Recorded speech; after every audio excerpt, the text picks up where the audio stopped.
very good afternoon to you from wherever you are watching from, be it Victoria, Australia, or the world. Welcome to the magnificent Moama Bowling Club on the Murray, the border of New South Wales and Victoria, to the 2018 Champion of State Pennant Grand Final between Altona from Melbourne and Queenscliff from the Geelong region. Now Altona, for those of you who've been following the tournament, Altona topped Section A. They had a good win this morning over Buninyong to win their way through. Clearly atop the section. Section B, when we left you after our last game, was far more murky. Queenscliff had beaten the previously undefeated Lakes entrance by 3 shots. That wasn't enough to actually secure a victory on shots up. So we went to the bowls office and we worked it out on percentage.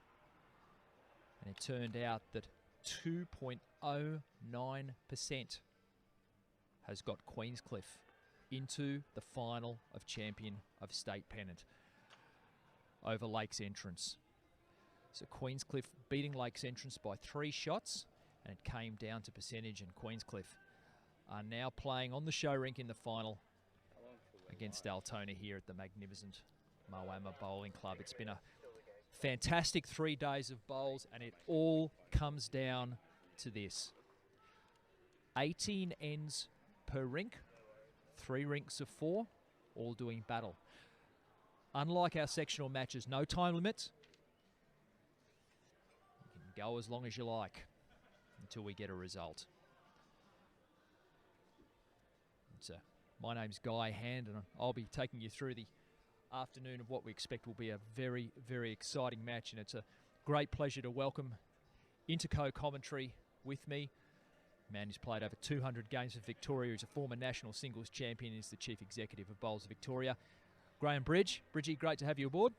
Thanks, Guy, and this obviously is the culmination of a great weekend's bowls. And wow, what a cliffhanger there at the death, with Lakes entrance and Queenscliff playing off really a mini final to determine who would play this afternoon, and coming down to percentage and only having 2.1% sharing the difference between going on and putting him back in the bag. And Queenscliff, well, they dropped a game. They dropped a game to Eagle Hawk during the competition, 31-34, which was a narrow loss. We haven't had a 5-game winner in the competition, so it's been hard fought for everybody.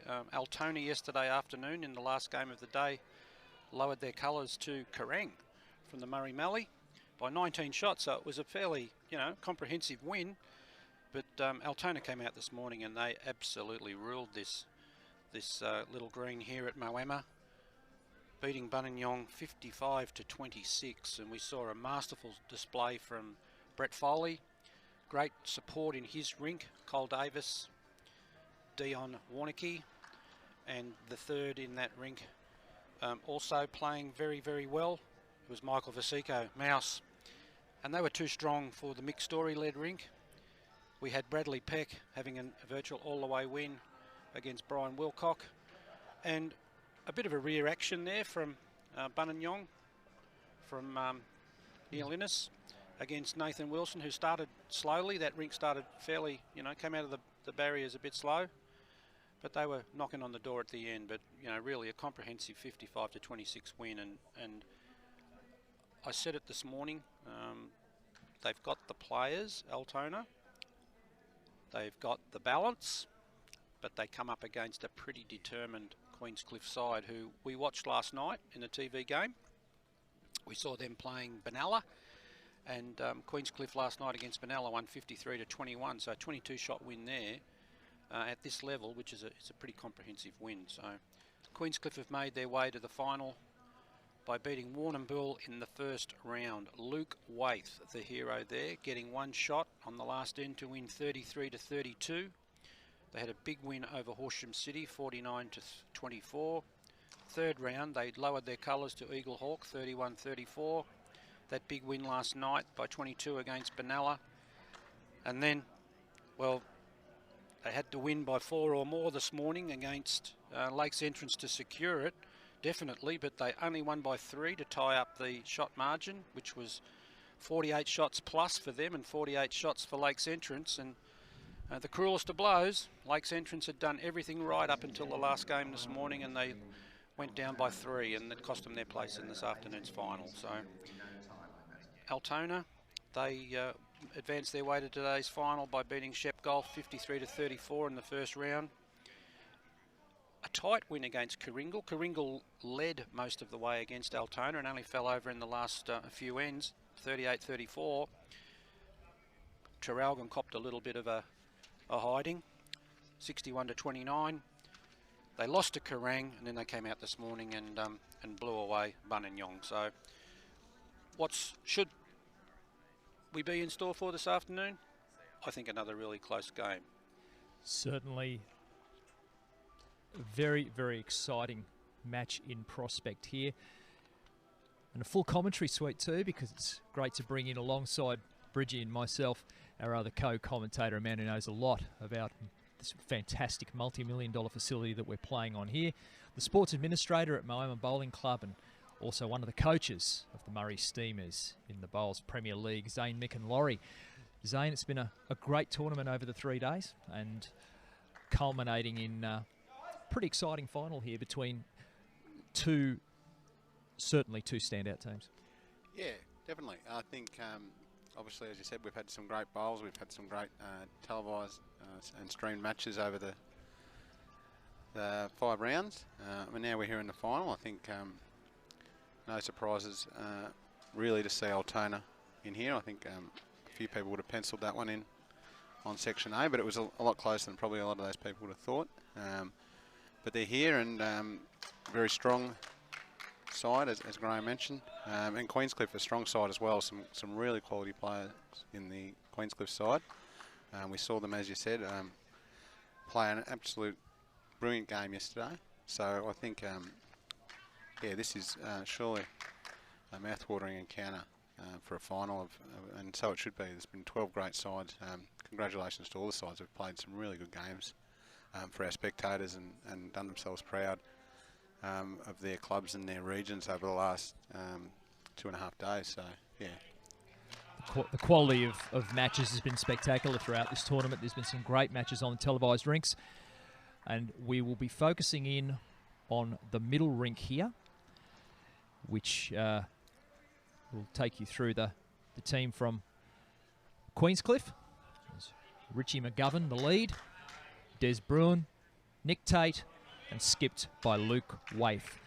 And they're taking on the Altona rink, led by Lenny Callis, Reed Chanter, Liam Garlick-Adams, and skipped by Brad Peck. The other rinks, Brett Foley of Altona, who we saw this morning, he was in great nick. He takes on Barry Gladman from Queenscliff. And Australian Open winner Nathan Wilson, state player for Victoria, for Altona. He takes on Steve Sullivan from Queenscliff. So, big match in prospect here. And we're underway. Probably worth noting, Guy, that it is a bit breezy today. The last 2 days it's been very still. So if you see the direction they're playing towards at the moment, you'll see the shrubs there blowing a bit. You will get a lot more wind at that end, especially the last sort of 5 or 6 metres. You will not notice it on the mat at the moment. It's very still. You're protected on the mat, but there is a breeze coming through where the head is at the moment. So be interesting to see. I'm not sure if that breeze was quite as much there this morning when the games were on, but it will be something the players will have to manage. A little trick, but other than that, the conditions are very good for this afternoon's game. Richie McGovern on the mat there. I think that's the good thing about having an undercover venue with an open side and an open end. There is just still that element of Mother Nature you've got to contend with, and we've seen Richie McGovern get off to a good start there with the bowl just a little under 2 feet away from the jack. There'll be some early nerves here because it's a final, but whoever gets on top of it early, gets some early ascendancy, can set their platform for the rest of the game. I think having been at a couple of these finals, as you know, Graeme, Moama finals back at Barham, 2014 and 15 from memory. Against once was against the Metropolitan side, once against Ocean Grove side. What I noticed in those games with those sides played very much as a 12. They were up and about early. They were very energetic, and I think you'll definitely get that from Altona here. The energy from Altona is already obvious and present, as we knew it would be. So it'll be interesting to see how Queensland respond to that, and how much energy they bring to the green and amongst the opposite rinks as well. Absolutely. We saw a bit of the energy from Altona in the previous match, the match that they won against Buninyong. There was a point there in the middle of the match where all the rinks were getting together, looking over what was happening on the other rinks, geeing each other up and getting very much up and about. And I'd expect that we will see very similar from Altona here. Can't beat team momentum. The whole team gets on a roll, builds the confidence of all the players, even the players that may not be playing to their expectation. If the side's going well, it lifts. Got Reed Chanter on the mat. Reed, formerly of Footscray City in the old days. Number of years, I had the pleasure of playing with Reed at Rosamond. Reed doesn't really answer to the name of Reed because everybody knows him affectionately as Chopper. So, beautiful bowler.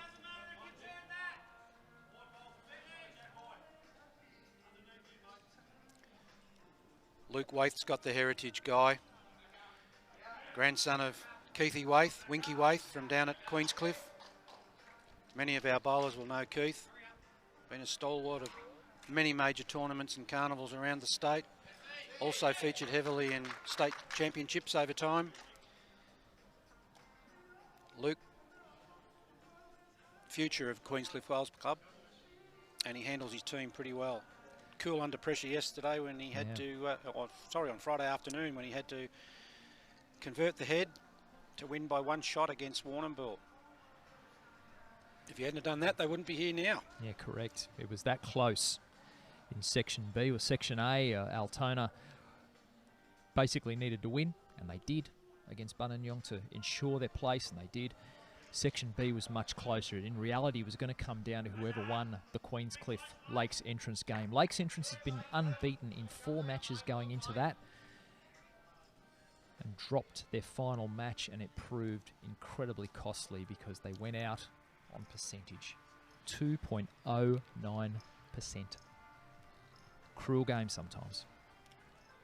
Liam Garlic Adams here. Liam's a product of the coming through the under-18 ranks. Very good state bowler as well. He's been in the state team in recent years.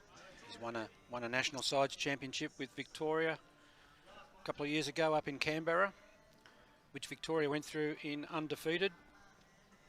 You win every game in the sides championship, they can't take the title off you, so it doesn't come down. There's no percentage, no shots up in that. There's 7 wins from 7 games. You're the national champion state. Okay, there's scattered aces here around the jack. Still a bit of room, but Bradley Peck, former Victorian player and Tasmanian player, he's represented 2 states, knows what it's about, and he's looking to get Liam Garlic Adams to swing up here on his backhand to try and open this head up, because it's looking like there's a bit of a wall starting to get built. And it's a wall of short shots, which we know you don't usually keep. If he gets the split here and runs, you'll have a ripper. And he has. Great shot.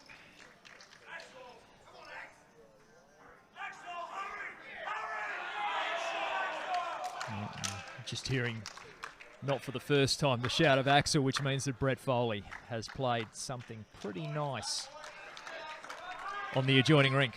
Picking up where he left off this morning. He was in dynamic form this morning, yeah. Brett Foley. Any hotter to burst into flames. Well, he didn't waste many bowls this morning. His rate of ineffective bowls was, you could have counted them on one hand. Out of the 30 bowls he played this morning, more than 20 of those were top quality. Looks like a 5 there too. It's a great start. That's a ripper start if that's the case for Brett Foley. Nathan Wilson looks to also have won the end as well there, so just trying to peek across to the score, but they've certainly got the mat.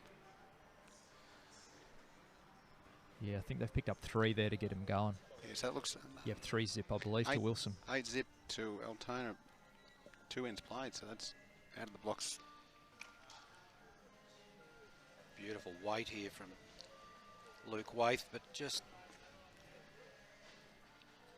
underline slightly. He doesn't have to make much of a correction with his next bowl if it's still there to go for.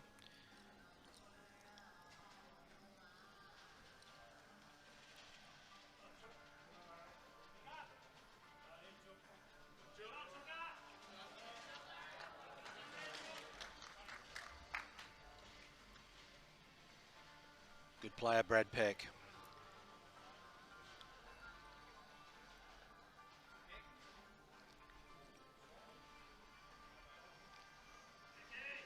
Great shot. Oh, yeah. It's a great shot. Still there for Luke Waith on that backhand.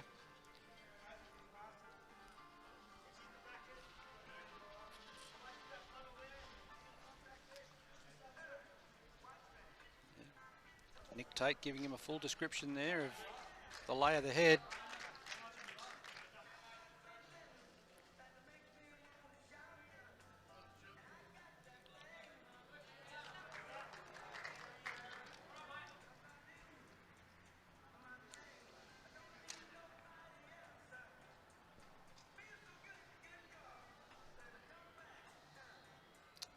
First part's right.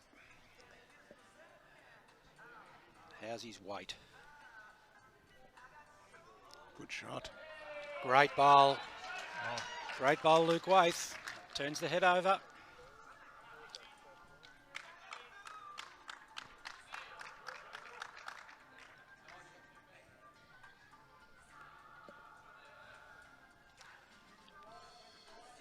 It's pays to come down, have a look, get an understanding of what the gap is around the bowls on both sides. It is drawable on either side. You've just got to have a look at whether it's the forehand or the backhand, which is the best side to draw on. He's even looking at potentially seeing if anything lines up to play a weighted shot through a bowl, but looks to me like it's only a draw.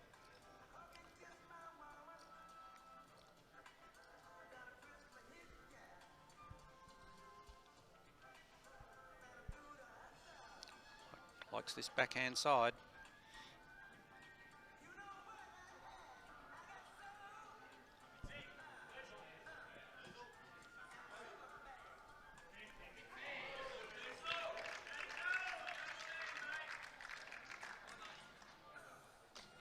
Just ducking. So Queenscliff on the board there, pick up a 1. Single shot to Luke Waith.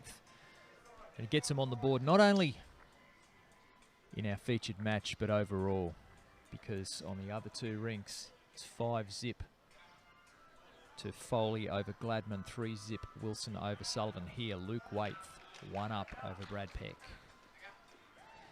Lovely crowd building up here, gentlemen, on another perfect day, albeit for a little bit of breeze in Moama.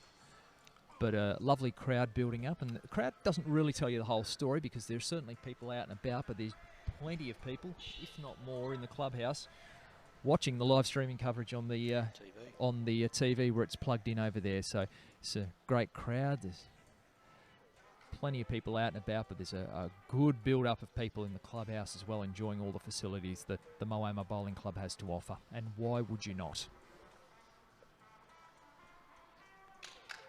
There'll be a few in the club having a roast lunch after the game, and I think we'll see a few more this afternoon once we get past sort of the second half of this match. I think certainly build the crowd as the afternoon goes on. We're still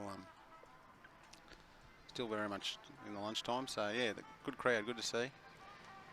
There'll be plenty of support. Looks like plenty of support for both sides in the stands there. So I think they've split. I think we've got Altona on one. We've got 2 grandstands here. I think we've got Altona sitting on one side and the Queenscliff crew on the other, so Yeah. it's a bit like the soccer over in England. They split them up. You have the cop end at Yeah, Liverpool. I was going to say, hopefully it's not quite as dramatic as it is over there, where you've got to be very much segregated. We haven't got a wire fence up here, have we? Eh? No, absolutely not. Certain venues you can't even get a beer in if you support the opposition team. On your way to the ground, it's that bad. People down both sides. Only people that probably be able to see from the Blair Street side would be those that would hang over the fence or have a look through the bars on the fence. And got a fair few up the other end, up the barbecue end. Yeah, we got the outdoor bar open and flowing today, so plenty of not far to go for those guys watching in the stands and at the ends there. They're well serviced. Looking straight across the green here at Mikin-Laurie, who played this morning on the TV game. Got a can of Great Northern there. Plug for the sponsor and his mates from Bunanyong. So standing up at the dry bar, good way to watch. We actually had to go get more supplies of Great Northern, Graeme. So it's Popular. It's been a good weekend for the Great Northern. Well, we are in the north of Victoria, over the border, just over the Echuca border on the Murray River. Beautiful Moama. Reed Chandler on the mat now for the A's.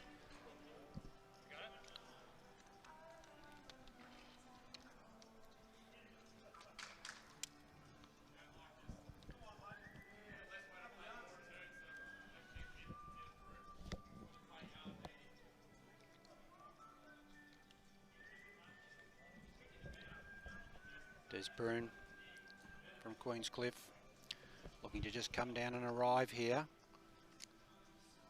Played it pretty good. Good That's shot, a really opened it good up. shot. Lenny Callis. A little sneak peek of him this morning leading for Brad Peck on the outside rink on this undercover 3-rink green, and he was peppering the jack this morning.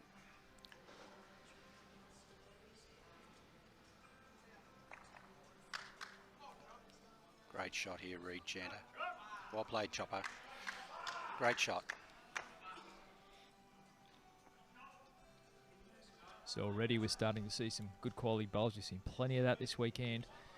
And 5 televised matches, there's been some absolute beauties. Nick Tate's only got to reach down through either of these bowls to reduce the count. If he plays the right weight, he'll stay. It's down pretty well. Looking for a little bit of the jack. Oh, we got a bit of it, but put it in probably in a worse position, but just an ounce wider, a bowl's width wider, and he would have sat either of those bowls to impact on the end result.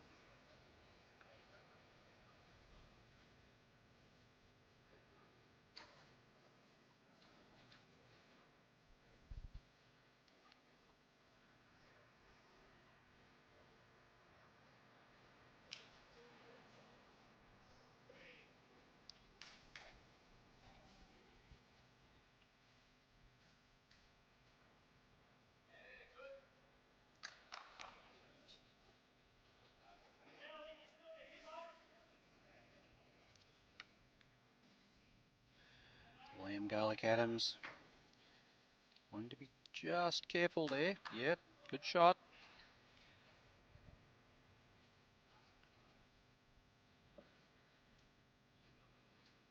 Nick Tate needs to make a difference here with this bowl.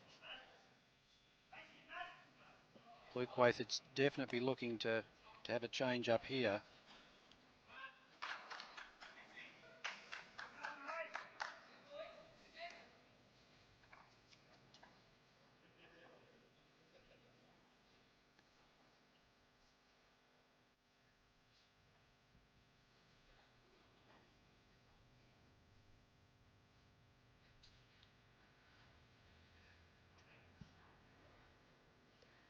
Pretty close.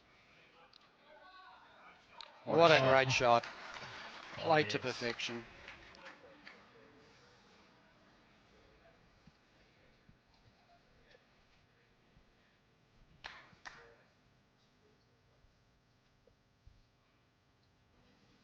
tilt that shot bowl. It is. Probably wouldn't want it to fall over, because if it falls over, it may move the jack.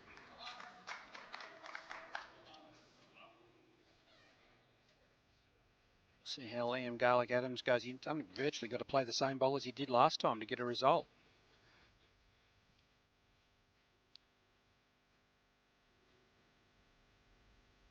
Not far off.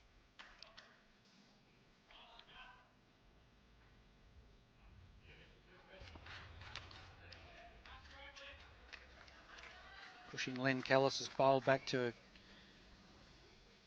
2 metres beyond the jack, so Altona have the back bowl.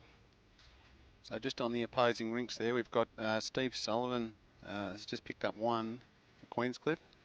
And I believe Brett Foley has collected one on the other rink. So I think we're looking at 9-2 overall.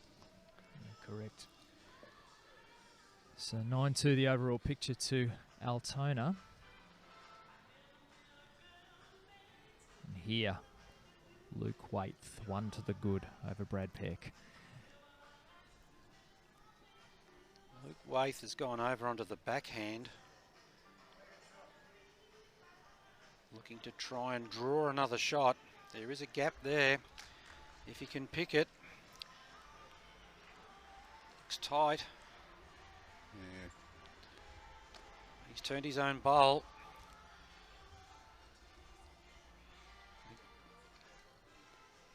Brad may be looking down here on his backhand. If he can get down there and move that jack down the line, it'll go straight to Len Callis's bowl. That's what he's looking at.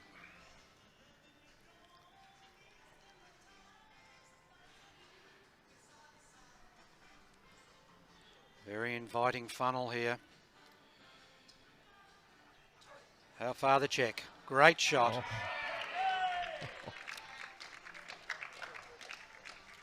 Another bloke that does what he's told. Love it. Absolutely. They must have a microphone in their ear, Bridgie. Oh no, like I think that most of the players will see the shot that's got to be played and then they'll execute. Certainly one as experienced as Brad Peck. Brad Peck's rink made all the difference in the Metropolitan Pennant final and the Taylor Bowles Premier Division final against Melbourne. It was Brad Peck's rink that came up with an 11-shot win over Madiello, and that, in reality, proved pretty much the difference in that particular match and got them here. Luke Waite now has to change his line. Gone over onto the forehand.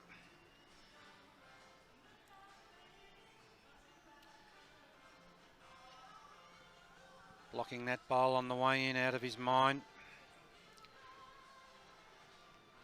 Just giving a little bit too much. Picked the line pretty well.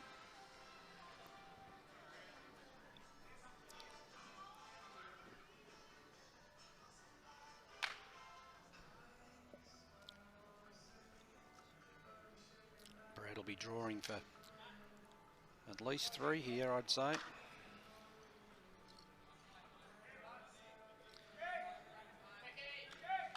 Oh, yeah.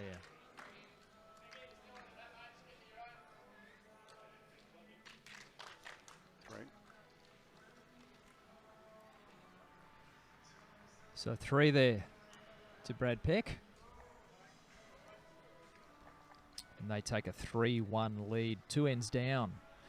We play 18 per rink here. Bit of a change up from the sectionals, where we played 15 ends and there was time limits. Here, it's 18 ends per rink and no time limits. So you won't hear any bells or 10-minute warnings here. This will go the duration. Dead ends are replayed.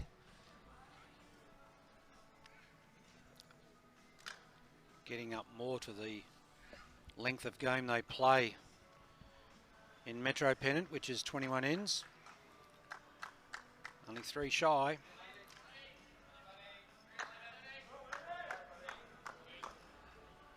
And Lenny Callis. It's a really nice bowl there. just come out of the Commonwealth Games, Lenny Callis, playing for Malta on the Gold Coast.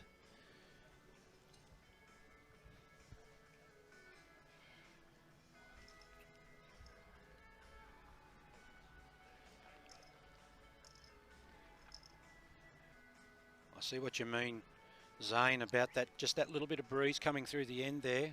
You can see the bowls that if you haven't got enough on them, they will stop quick. Yep. Yeah, and as I said, it's deceiving the fact that if you're standing on that, you will not feel that one bit at all. No. So Len's got the idea. Great leading. Oh, yes. Great leading.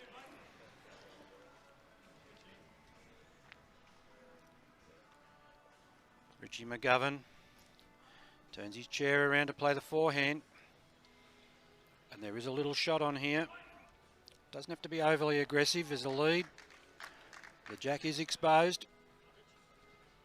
Needs to hold. Beautiful weight.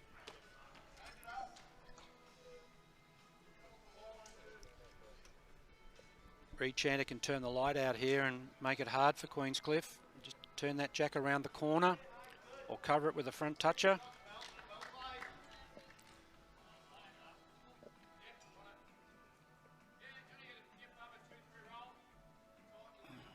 Just looking for a meet-up.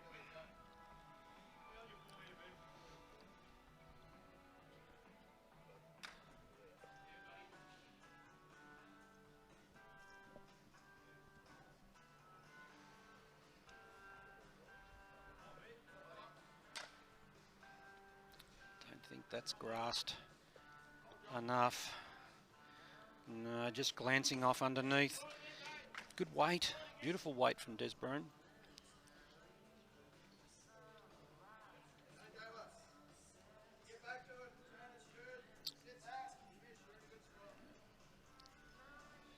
So just updating you elsewhere, it's Foley, we think 6 to the good in his match. And 3-1, Nathan Wilson over Steve Sullivan on the other rink.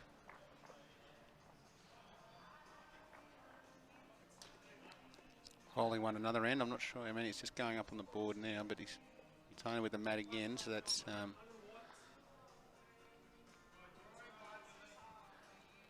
would be another single one there. So yeah, they picked up a 1. 7 to zip for Brett Foley on ring 7. Carrying the form in that they showed this morning. Absolutely. Desburn just a little under line with his first and way under line with this one. Not the place you want to be.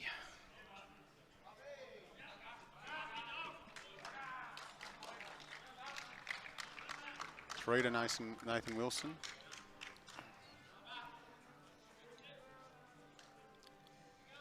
Make it 6-1 on rink 9 after the 3 ends. So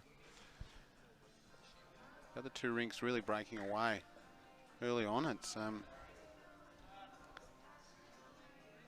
concerning for Queenscliff to have 2 of those rinks. 5 and 7 shot margins early in the game. So all of a sudden, we've got Altona out to a 16-2 lead Liam overall. Garlick Adams. Oh, it's a great bowl, Liam. That's an absolute belter of a shot. I think you might see a little bit more directness now. Very hard to play just a swinging reach the ditch shot. You really have to know the curve of your bowl here to play that in between weighted shot, between the draw shot and the power shot.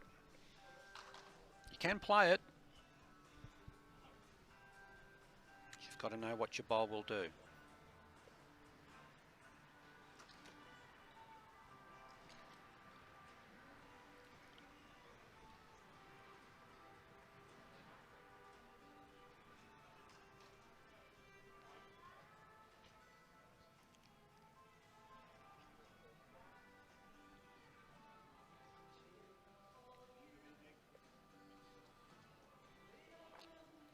That is not good, is it?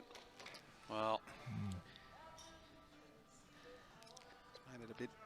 It's it's made the shot difficult because you can't go straight up the line of the two. The bowler's blocking the line there. You've got to play now with that little bit of bend. I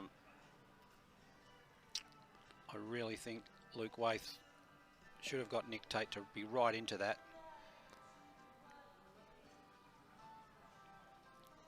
Liam Garlick Adams, if he can play another bowl like he did on the last delivery that he executed, it's going to make it very difficult for Queenscliff to salvage anything out of this end, because in particular if he can get right in onto the jack, he's come around into a good spot. Very good bowl there.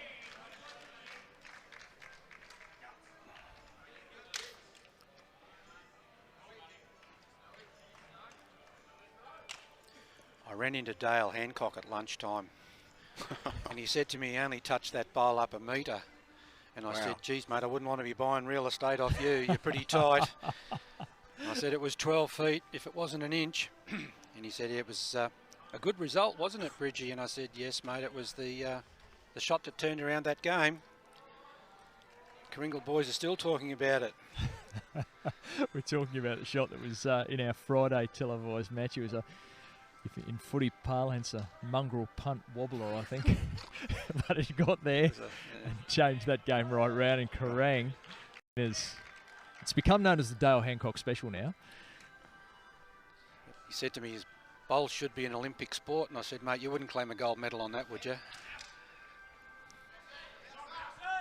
Here we go. Brad Peck right in the conversation. Well, Luke Waith, the Cooters need you.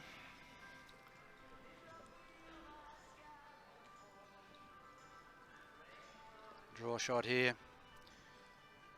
Mayoral candidate for the borough of Queenscliff.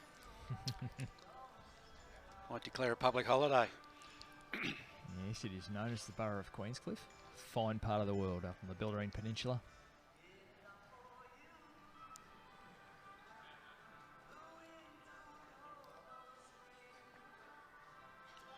Nice and open and relaxed in his stance. Don't think he's on the line, is he? Just tight. Beautiful weight. Open it up now. It's nearly a Daryl Hancock. We were looking at. Well, no, not really.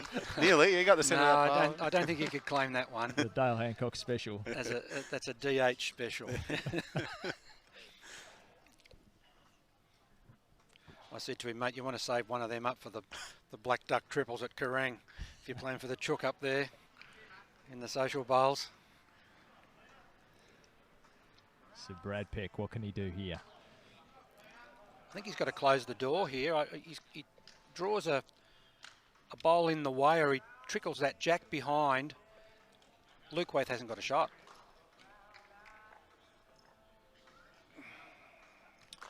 Well, it's still there. It's definitely a backhand shot. He can run with the jack on the backhand. If he plays just over the draw, must be there.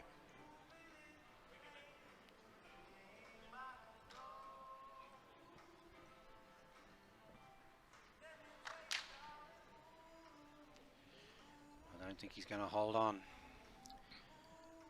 No.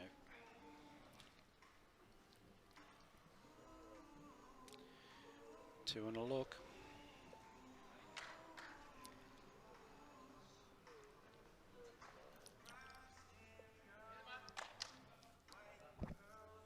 Just held onto that one a little bit, Luke Waith. It didn't come out ultra smooth.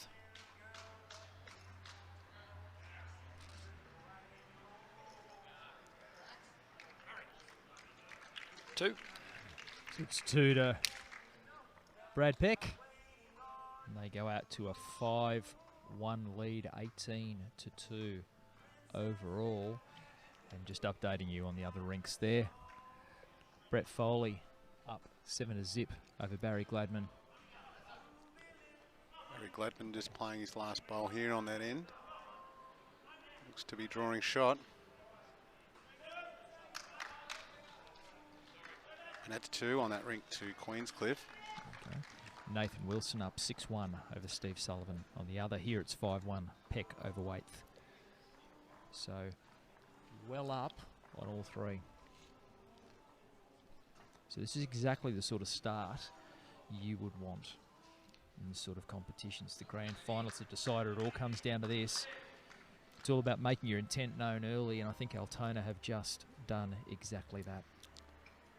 We've seen this happen a few times in the finals, Graeme, with regards, as I said earlier, with the Metro finals. They're really focused. They get away to that real sharp start, really big margins early, and then they just sort of hold on from that. And it could nearly be a case of Queenscliff, sorry, playing a tight section, playing that last game like a final. Yep. And they're really, that perhaps may have been their final. Yeah, like they've just got to get on a line, work that line, give their bowls a chance. Great shot there from Richie McGovern. Tenacious performer, Richie McGovern.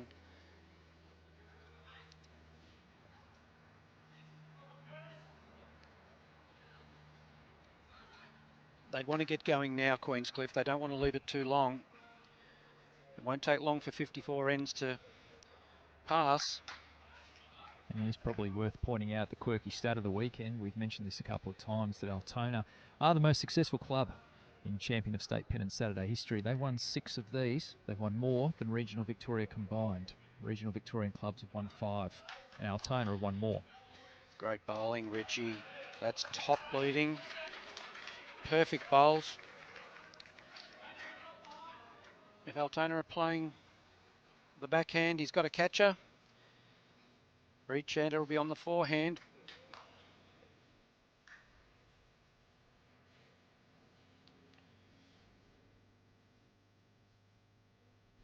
He's tight.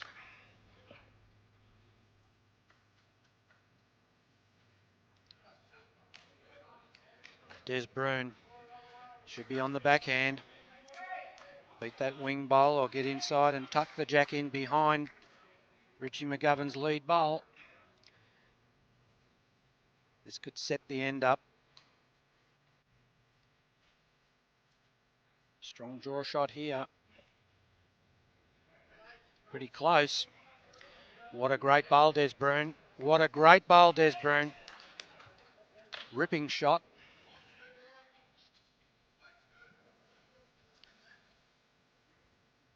Reed's only got to correct his grass here or his carpet. He doesn't have to take any more liberties with extra weight. His weight on his first bowl was perfect in where the jack has just finished.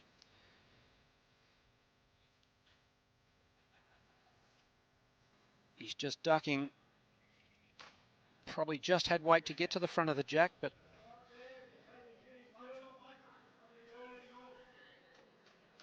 definitely wouldn't be changing after playing such a great bowl as he did with his first, Des Bruin. Has the memory. Looks okay to there. What a great shot here.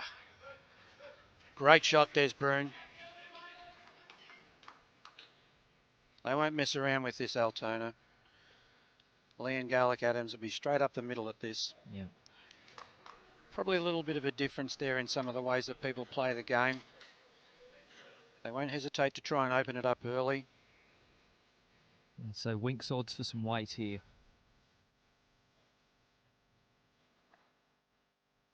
Feet straight up the line. Practice swing. Whooshka.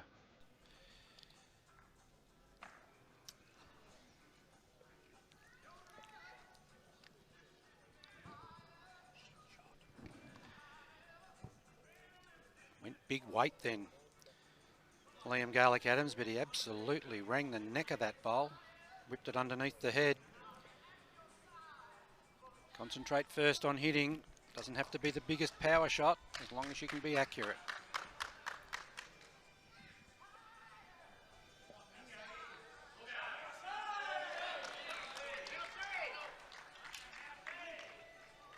Nick Tate looking to change this head up, turn a bowl over, make it more difficult.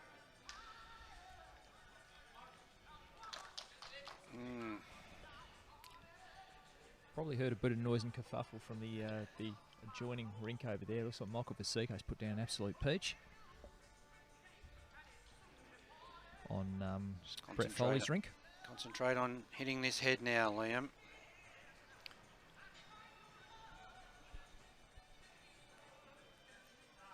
Much more control. Oh, that's more big like shot. it. You saw his hand and his arm follow straight down the chalk line then, exactly where he wanted to hit it.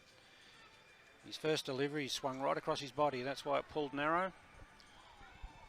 Great shot. Nick Tate just wants to concentrate beating the 2 metre mark here.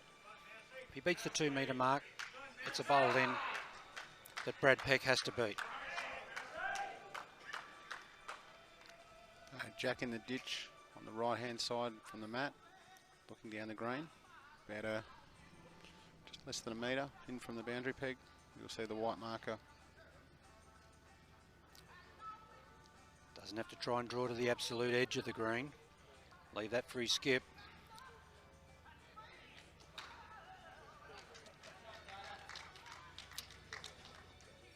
At 5 feet from the edge.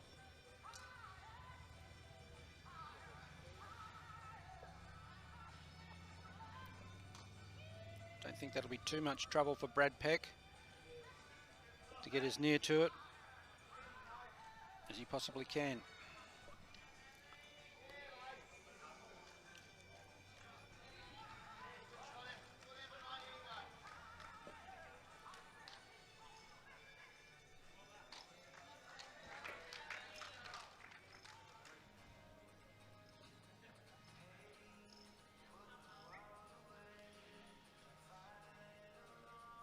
Got to come back in, but also stay up, and he's failed to do neither.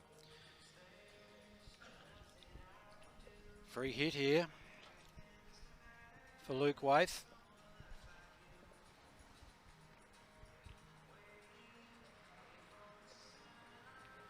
Another one here to be holding to. It's just that little added extra pressure for Brad Peck. Cleared the pack. But he's gone in picking up speed.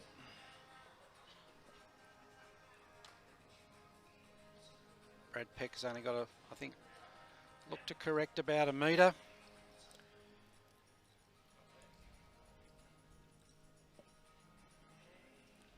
He's not done it. He's only taken.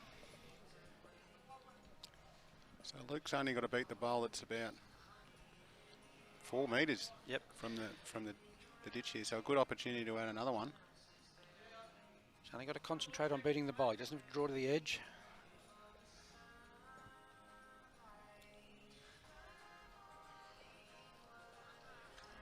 Well, that'll be in.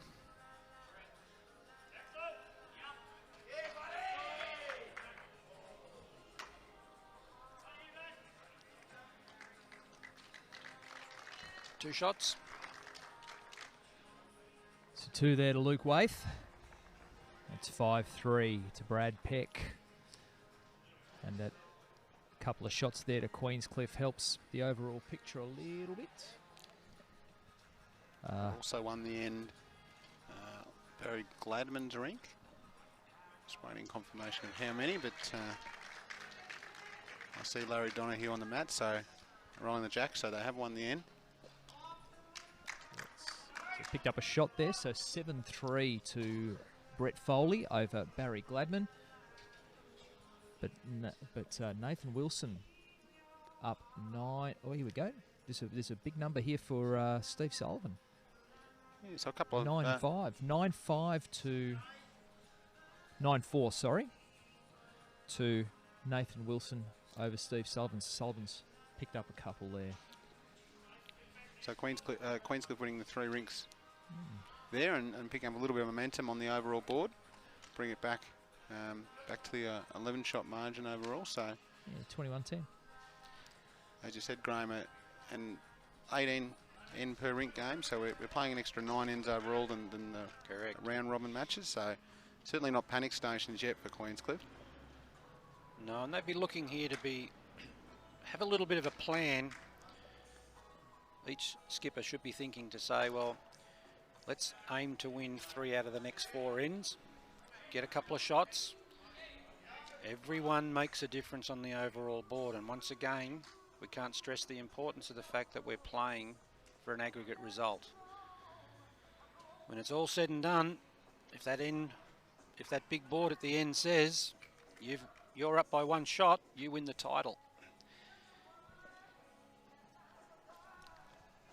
As Bridgie points out, for those of you following along at home, the yellow boxes on the left of your scoreboard there, that is the rink we are watching, which is Luke Waite of Queenscliff v Brad Peck of Altona. The white boxes, they are the critical ones. That is the overall team score across the 3 rinks, and that is 21-10 to Altona at this stage.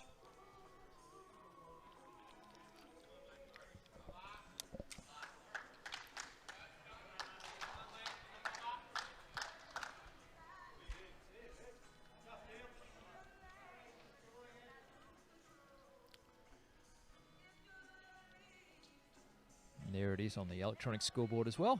Geelong region and MW for Metro winner. Metro winner, yep.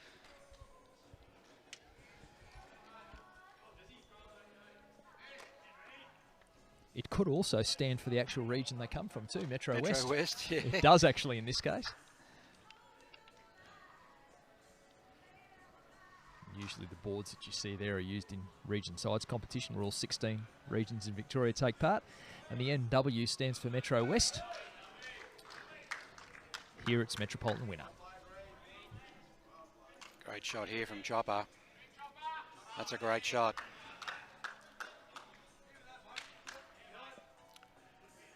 Des Brune had a great end last end. He was the man that forced Altona to go on the aggressive side with the weighted shot. It was a little bit of a wall that they built with shots, but hey, they got him there and Altona had to beat him, so great bowl there in the catching pen.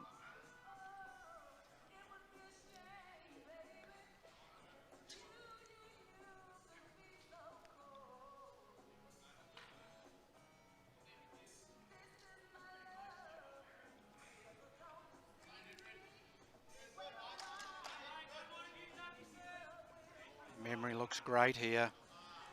What a great shot, Reed Chanter. Yeah. Great shot, Chop. Absolute beauty.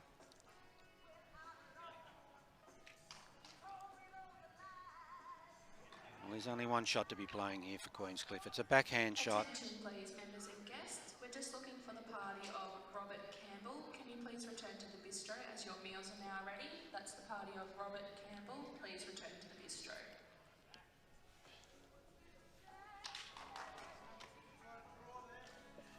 Nick Tate. Tall man.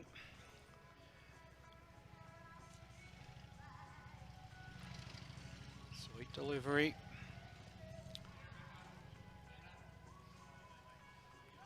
How's he looking? Just a little high. Inside of that bowl was the better line.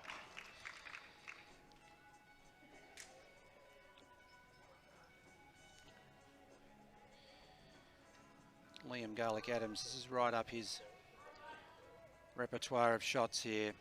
Just plonk one in there on that backhand.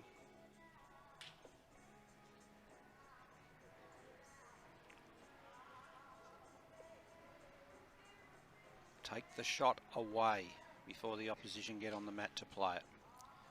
Effectively shut the gate. When you're holding a couple like that, you make it as hard as you can for your opponents.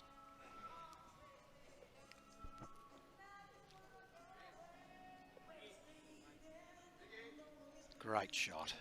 Great shot. Brilliant bowls.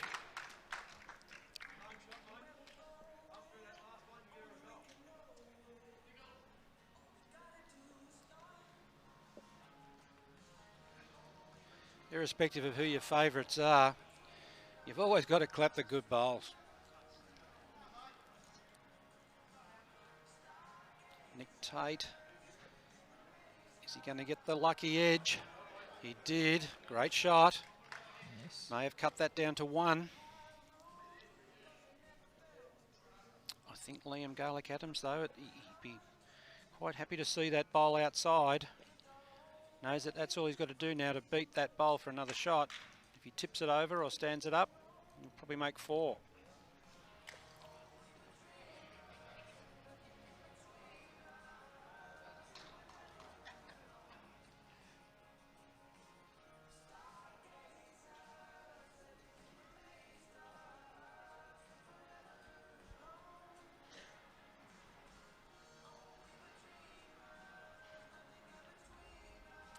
A little bit higher with this one.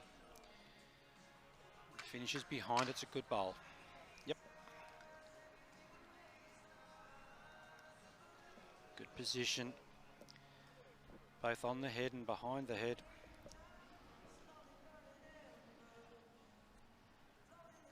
Luke Waith with his hands full here.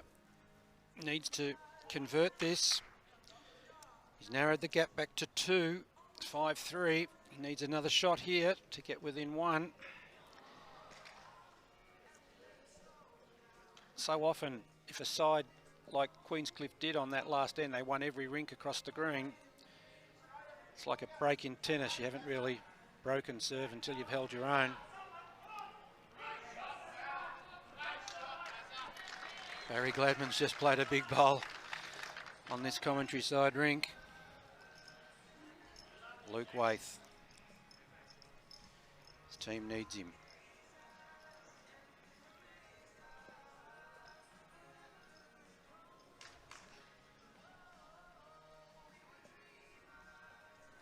Will he turn? Pretty close. Yeah, but he's just a little quick. Yeah. That's all. Had to be mindful of being around that front bowl of his own. Probably needed Dale Hancock to help him out there. Push that one up. The old push-up shot.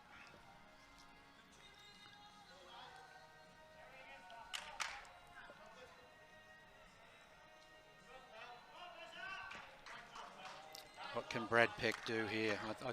I fancy him to try and look for that sit on that bowl here, or just turn the jack through the gap.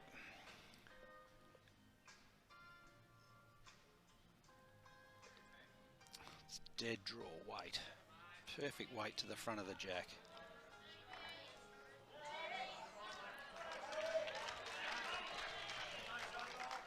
Stevie Sullivan. He won't go away. Loves a hard contest. He's up against Nathan Wilson on the opposite rink there, and currently down 9-4, but with the prospect of maybe 1 or 2 there. Barry Gladman just collecting 2 shots and measuring for a third here on that last end here. Okay. So that'll at least give another 2 to Queenscliff. Margin tightening up. What's Luke Waith 2 going to shots, do here? yes. Confirmed 2 shots to Barry Gladman there. Well, that's another second, I'd say. Brad Peck has a chance to draw another one here. He's only got to get in the gap between that bowl and his own bowl, but yeah, Liam's, yeah. It's a smart call, because if he does touch the shot bowl, it will go to the Altona bowl.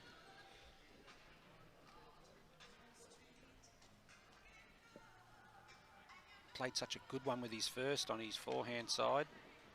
Now he's on his backhand draw. I just don't think he'll make it though. No.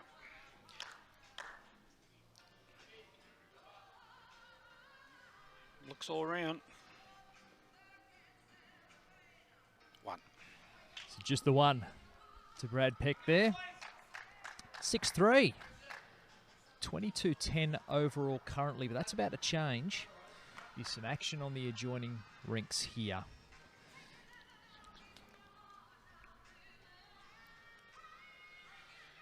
I'll make it about 22-10, as it says on our screen, from what's showing on the boards. I think it's 24, just with the other Nathan Okay, Wilson. yep. I think it's 24-12 after 17 is the overall picture. Yep. Nathan Wilson picked up certainly won the end. I'm not sure how many shots, but yeah, they've won that end. And as we saw, Barry Gladman with a couple of shots for you. So, and of course Brad Peck picking up a shot. So the three rinks nearly playing in unison in terms of timing. So we're seeing a bit of difference. And as we saw before, if a team like Queenscliff, you get those three together, it sort of might help bridge what's a 12-shot gap at the moment. This bloke won't die wondering. Richie McGovern, he'll be there knocking on the door. He's got a couple of feet. Lenny Callis, a little bit short with his first. Where they come from. Just a little bit over.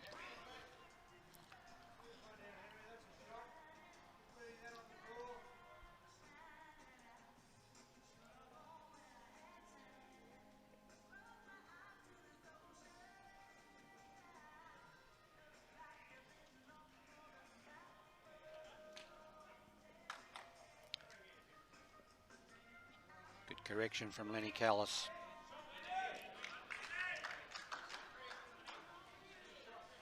Nice and inviting for Richie McGovern to just arrive on the shot bowl or trail the jack.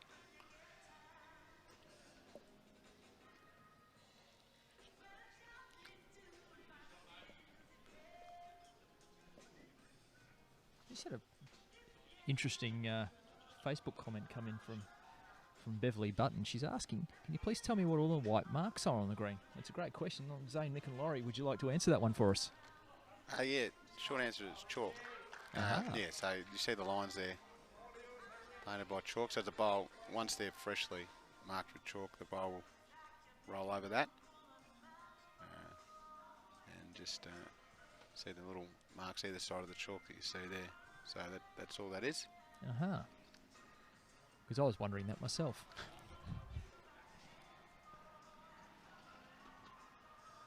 Oh, a little bit of a... more rubs there than the car wash. I'm glad you said car wash, but anyway. But it's effective nonetheless. Yeah. This looks promising. Des Bruin. Great bowl from Des. Great shot. Oh, wow. Gripping shot. Nothing for Reed Chandler to rub off this time. He's got to get it fair. As he turned back off his own.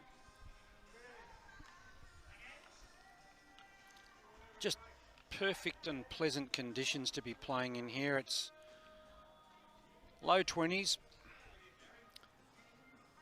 Gentle breeze. Great surface.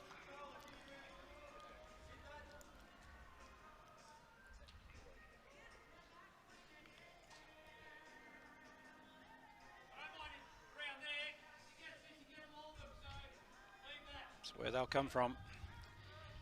Des Bruin. Well down again. Another great bowl from Des. That's a top shot. Didn't get anything then. Thought he might have sat the bowl. Fell back, but there's enough of a gap there to fit a size 10 bowl through. They don't make them that big though, unfortunately.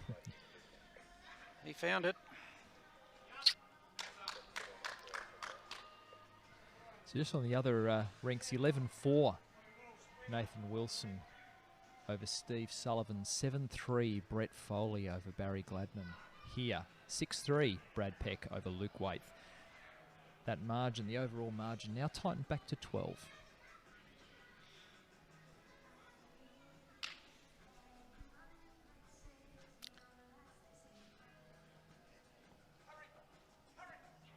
Gosh, that held up. Did I? Oh, God. Hardly turned at the last 4 feet then. That just ran. Did look narrow coming down, didn't it? He might have got that gust you were talking about. Hold him up. It certainly didn't veer off the line of the jack. Tell you what, Liam Garlick-Adams is in his zone right now, isn't he? He's playing some great bowls. He is. We've seen a lot of precision bowls from him. The very important weighted shot a little earlier. As you'd expect from a state player and member of the Victorian team which won the national sides 2 years ago.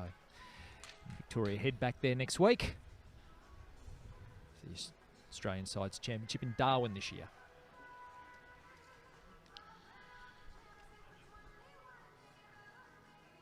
It's the difference in the bowls, because that was virtually on the same line, but it cut underneath. You just felt that. We just felt that bit of a gust there through the commentary box, Graeme. So yeah, I think the wind is starting to just get a gust here and a gust there. You can, if you look at the plants on the left-hand side of your screen, you'll see that. You definitely see there's been a noticeable pickup in that. And you can definitely feel it under here.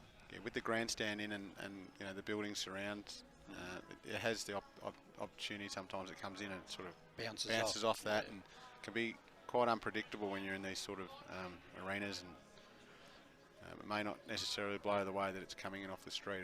It'll come in off the building or off the grandstand. Good bowl coming up here. This is a toucher. Finishing behind. No need to go anywhere near that head for Altona. Nick Tate with the work to do. Has he given this a better chance? No, I don't think he has.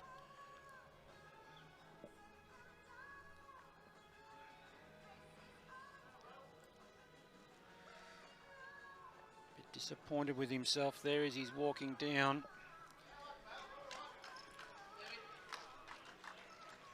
If only.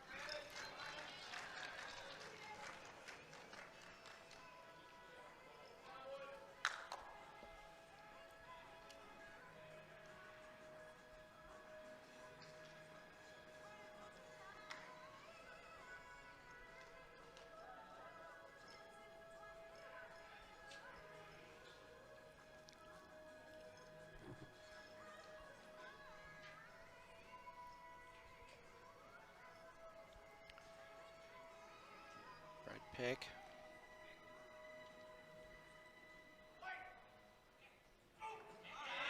Great shot. Yep. Great shot. He only had to press on that bowl to shoot that Queenscliff bowl out of Desbroon.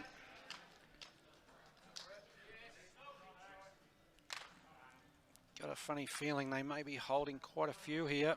Yeah, I think it's definitely 3 or 4. Yeah, it's definitely a serious number. Gosh. He's playing the hardest possible weight he can. Can he get the inside and that? Yes, good shot. He's lurking. Brad Peck coming down to survey what that relevance of that last bowl is. And more importantly, if he can get onto it to make a difference.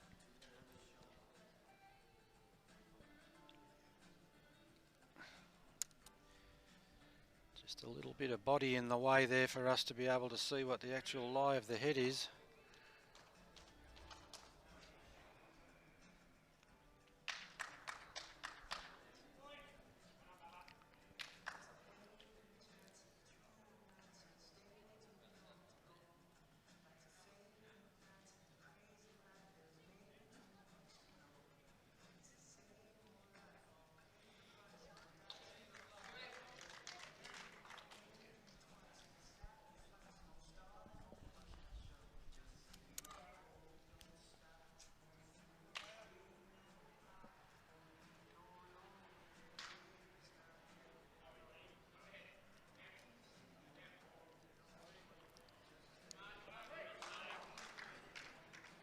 No real need to go anywhere near the scoring zone here for Brad Peck. Just get around the back. Yep. Wow. He has to play this here with such precise weight to just touch the shot bowl so that the jack moves 4 or 5 inches to his own. His last bowl he played, and if he can play that shot, he deserves it. Delicate weight.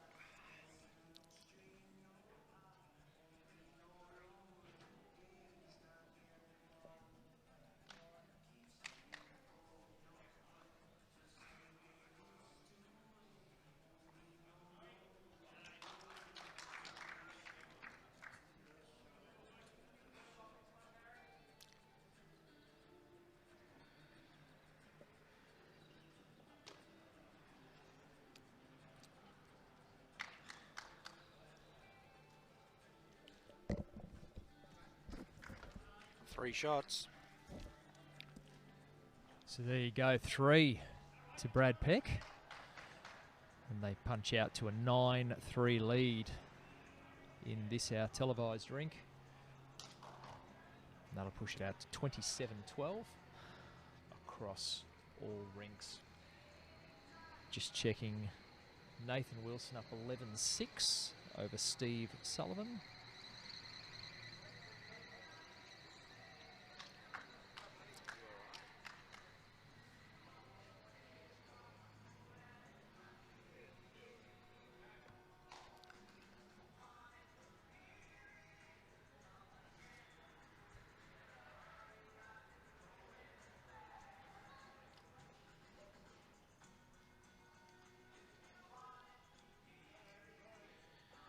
Background music if you want it. Here it is, come and get it. And the kicker in that song is "You better hurry because it's going fast." And Altona have pushed that lead out now to 15. So there's a little bit of danger sign there. Absolutely. Yeah. So if they just need to pull that back in a bit, you feel. On this rink in particular, Guy, they're only getting them in 1 if Queenscliff do score. They did get a 2, but 1s when you're dropping 3s, that's the difference in the margin overall. The multiples are what will come back to haunt you at the end.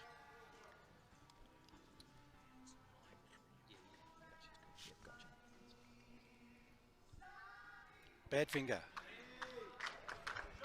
Oh, great shot, Lenny Callis. He's really tightening the screws on here. Richie McGovern, work for him now. No bad finger from Lenny Callis there. Oh. That was a fine shot. Just sweet as it comes out, so rhythmic from Len. Very good draw shot exponent. Great shot, Richie McGovern. They're just getting them on the wrong side, Queenscliff. A little bit inside the bowl, much better than the outside.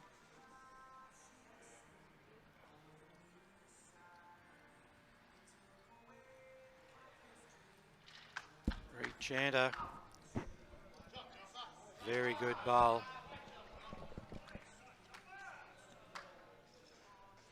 It's a counter in the catching pen.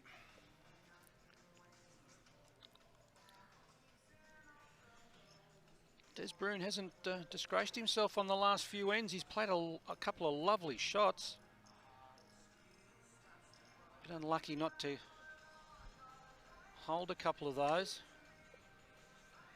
Great bowl. As I say, they're just getting on the outsides instead of the insides. Effectively, that's locking the shot bowl in now. Yep.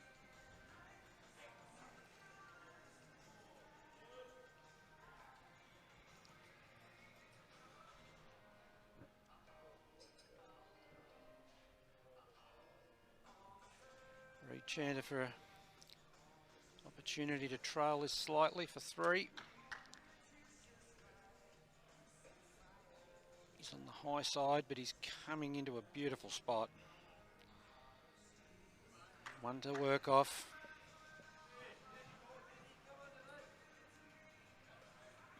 Must get on first. If they're going to have an influence in this game, Queenscliff, now's the time. They've got to change up the head.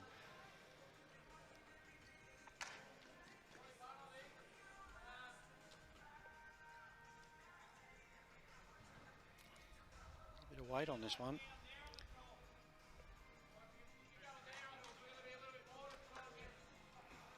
Play that weight, you've got to be tight.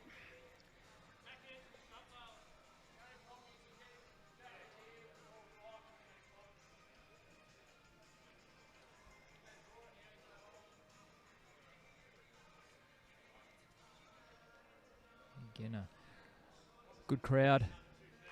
It's built up in the grandstand now. And plenty more watching it indoors. Live streaming coverage that you're seeing now, it's plugged into the big screen here at Moama Bowling Club, so Plenty of people inside watching it in some comfort while they're maybe having a beer or keeping an eye on the progress of their footy team. But out here, it's a decent crowd built up. Liam Garlick-Adams right in the area, and there's the damage. Yep. Trailed for 2 and a look, possibly 3. You've got to get in there first. And Nick Tate finds himself 2, possibly 3 down.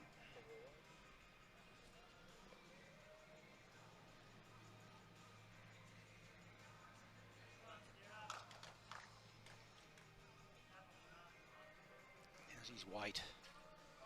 Looks like he's got good line. Got a great bowl here. Very unlucky. He's got second shot. Deserved better, didn't it? Fine bowl. He's seeing some very high standard.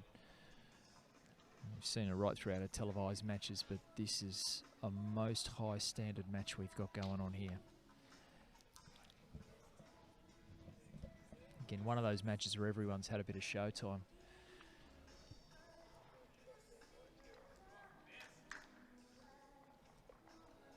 Including the mat, and the man stepping on the mat now, Liam Garlick-Adams.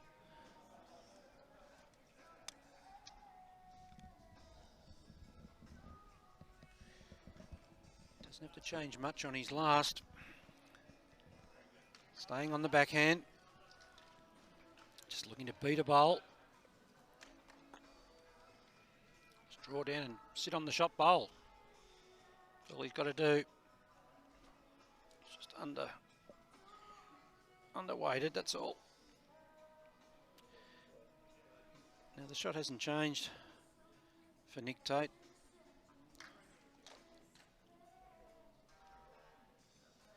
If he fancies that forehand again.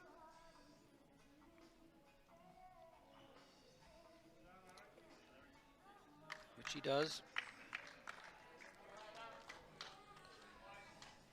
Just updating you on the outside, or the adjoining rinks. 12-6.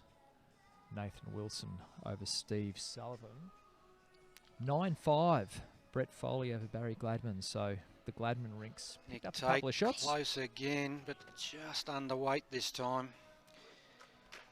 He took his weight off. He probably would have been better off trying to play exactly the same bowl if he got the hole twice. Would have shown his consistency. He just dropped that ounce of weight off. Fell foul of being able to draw the jack. Brad Peck.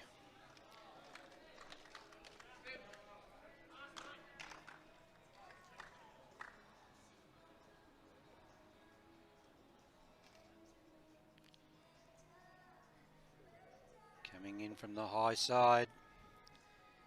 Great shot here. That's a magnificent bowl, Brad Peck. If he falls over, he'll be covering behind the jack. It can't move. Got a bit of border in tilt on him there, guy. He does. The lean of the Saturday night drunk right there. And that is just hanging on by a thread. Won't take much to tip it over. Luke Waith, your team needs you here.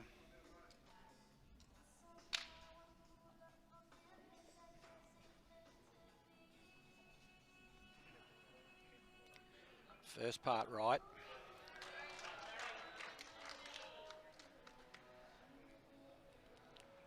Second part not right. Wait.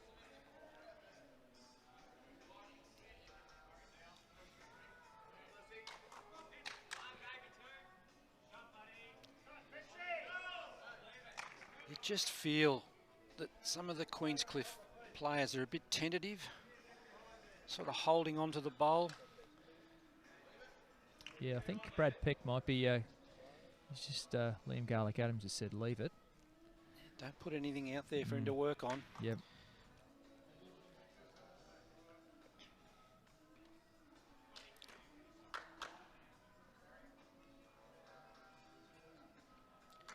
Peck does as his third advisors. Great shot. He's virtually saying to Luke Waith, well, you were short with your first. You've got to correct it, mate, if you want it. And there's nothing for him to work off. He's got to get this, as you'd say, fair and square.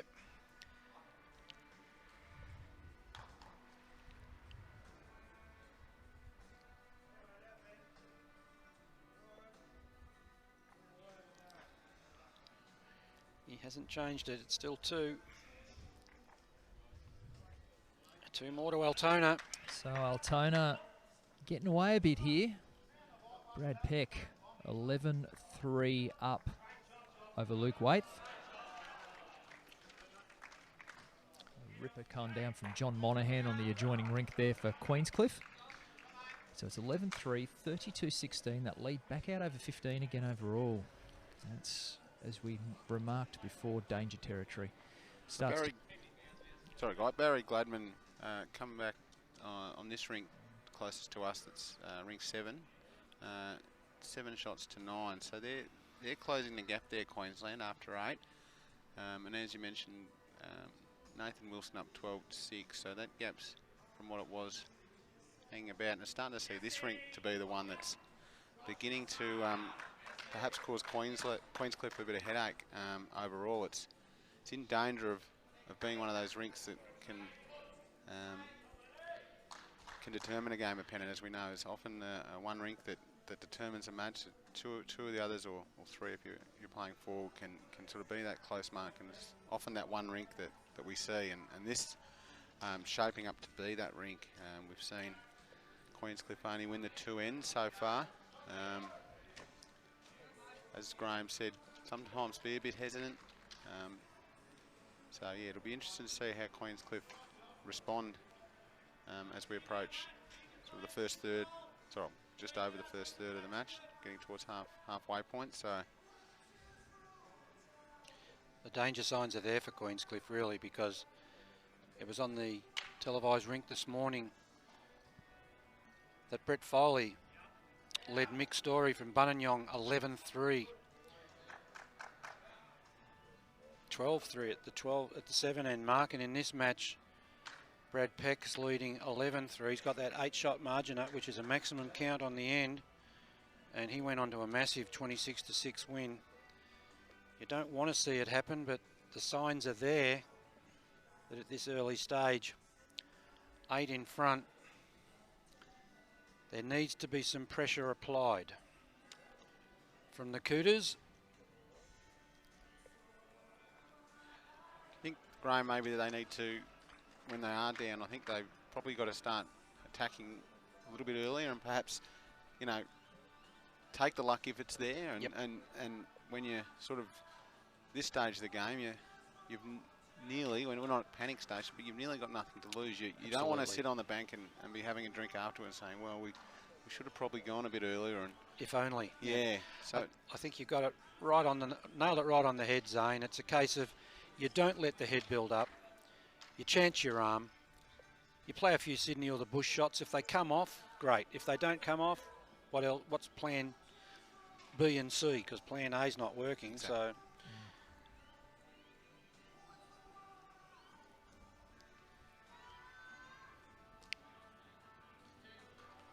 Des Bruns just strangled that one a little bit. Actually, a lot. Sometimes if a skipper's sensing that some of his players are struggling, it's probably best to let them blow a few of the cobwebs out with a weighted shot. If they get it, build their confidence, reevaluate, start again. What you can't have is you can't let the opposition dictate to you like this. They're peppering the jack here, Altona. it's also allowing this Altona rink certainly just to get in that rhythm of, you know, and as you know, on this surface, if you're in that rhythm, you know, it's very hard to break that rhythm. You know, probably the only thing that's going to break is a couple of shots and a couple of results and change up, dead end or a jack in the ditch. Or great ball from Des Bruin there. That's a correction and a half. He's taken a big sigh there and thinking, crikey, after that first one, I've got to do something here, and he has. So he's responded to the challenge.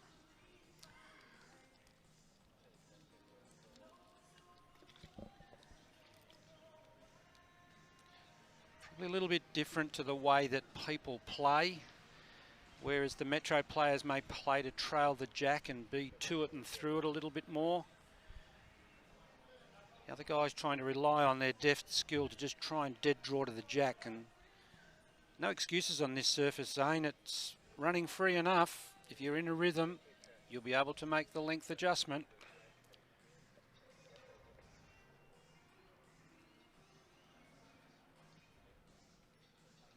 When you miss your line here. There's no wind in that one. That was just put down narrow.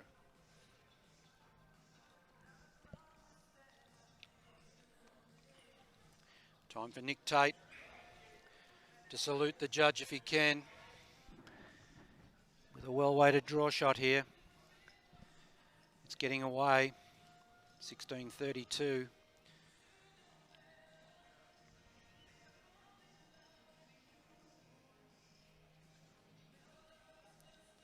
Got the first part right.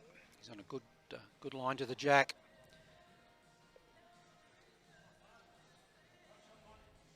Yep, that's a good shot. Protects his shot bowl as well, so I don't know whether he'll count, but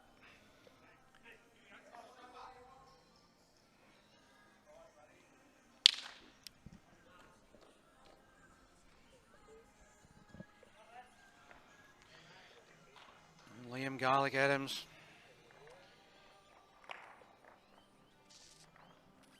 didn't hesitate to have a crack. Certainly got one out of there. Yeah, same shot.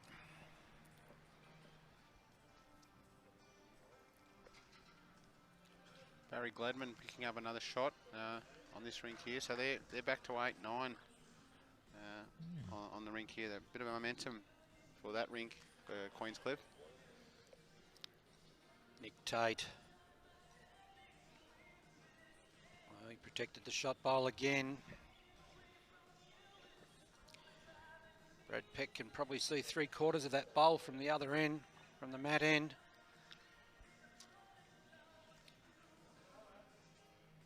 Can be cut off without moving the jack. Is there a need to play it now? Oh, maybe. Or does he just want to try and get as close as he can to minimise their chances of scoring?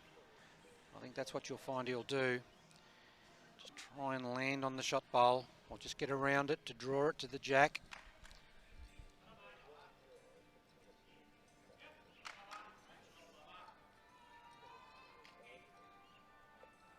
Geez, beautiful weight.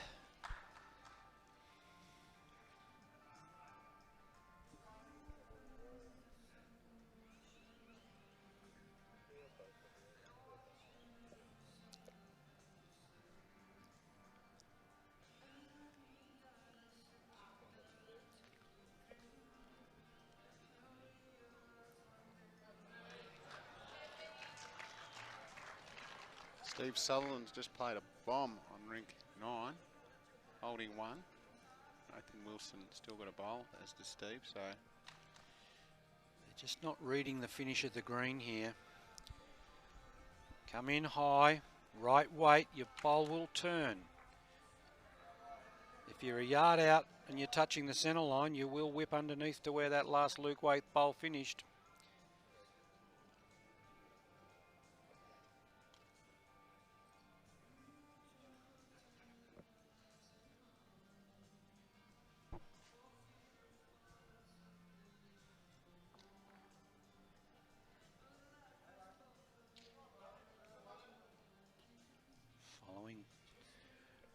Brad Peck's bowl down the green.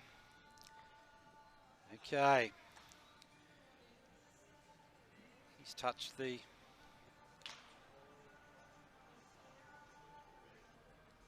bowl closer.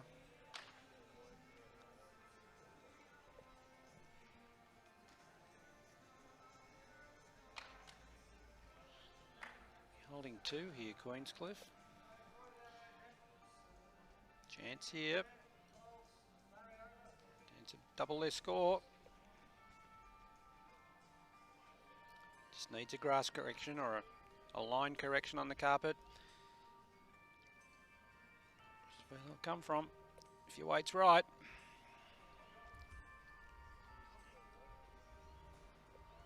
Still wanting to pull under. 2 to Queenscliff. So that'll help.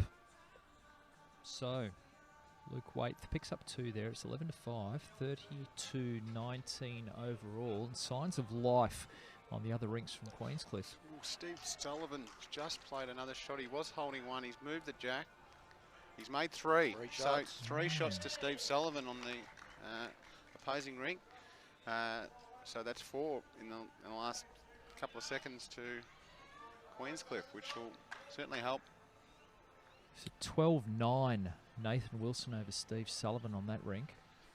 So the margin is back to 10 overall. If I was Queenscliff, yes, and this is what Richie McGovern's done. He's changed up the length, but I just don't know whether he's rolled it long enough.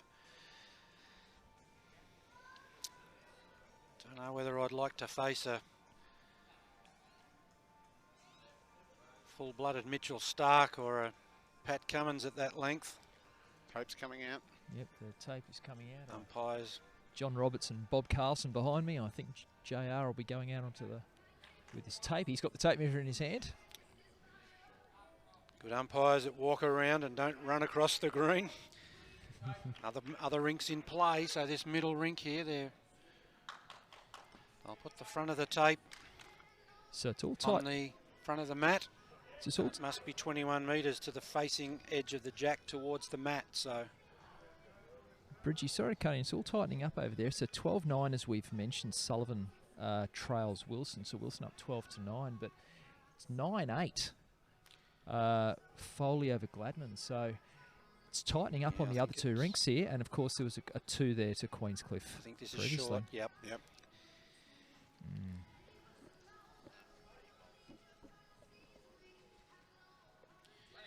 Well, I think Lenny will leave the mat, but he'll lengthen the jack.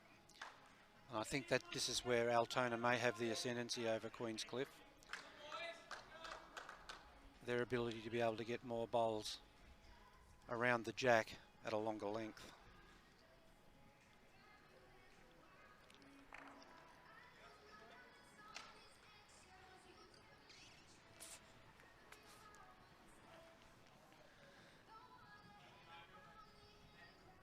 This is the halfway mark end, the 9th end. Currently Altona, Brad Peck, Liam Gallick-Adams, Reed Chanter and Lenny Callis, 11-5 in front, so half a dozen in front. Good start from Richie McGovern. Worth pointing out, much closer on the other 2 rinks. So it's 10-shot margin overall. 6 of them are here. They've pegged it back, Guy, and they were 32-16 behind. They've got 6 shots back. It's up as high as 17 at one point overall. And they've reined it into 10. He's not like a Lockington blowfly, Lenny Callis. He won't go away. He's instrumental here in trying to set this up for Altona. Richie McGovern holding one here, needs another one. I think he's done it. Well down here. Great shot, Rich. Yeah, that's a great shot.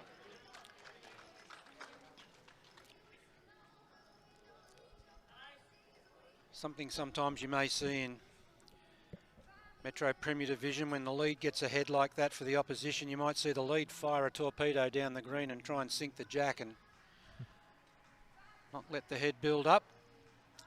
Lenny Callis favouring the draw it, but just drops that bit short and blocks the jack off.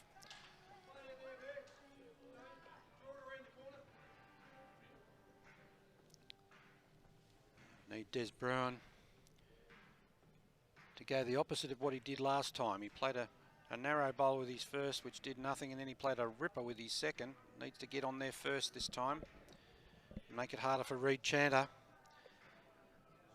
He's done that. Great shot, Des. Oh, yeah. Great shot.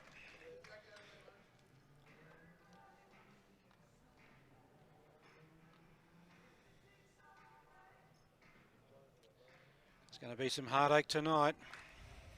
Somebody will be a winner. Somebody will be a loser. Right now, it's certainly a case of too close to call because Queenscliff are really tighten that margin up now. 10 shots but down have a overall. look at this. Oh, Reed yeah. Chanter just plays an absolute ripper of a shot for nothing. Still at least one down. Barry Gladman's just picked up 2, so the momentum really with that rink there for Queenscliff. Barry Gladman now will hit the front in that rink, 10-9, once the board's updated. It's 10-9 over Brett Foley, yeah. Yeah, so it's only 8 shots now on the overall. And I think, yeah, without keeping too close an eye on that, I think they've probably won the last 4 or so ends on that rink. So, yeah, certainly that rink for Queenscliff is seems to be doing really well at the moment. Foley off to a fly there. He's up 7-zip. Des Brown.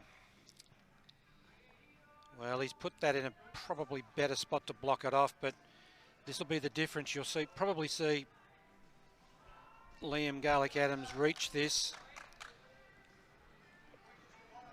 Quick as you like's the call. The split's on. That's Reed Chanter still with his last bowl as a second. Can let one rip. Doesn't like it.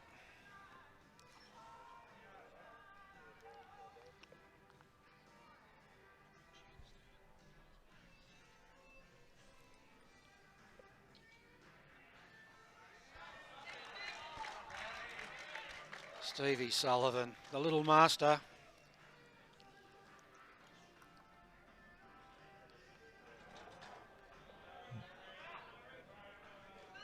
We've got a great question here, and in the context of what's happening, the margin coming back to 8, we've got a great question on Facebook from Peter Thornton. What happens in the event of a draw? In the event of a draw, they all come out and play an extra end. Yep, and that's all 3 rinks. They keep playing until there's a clear majority on extra ends if they're played. We had an instance a number of weeks ago in a Pennant final where some people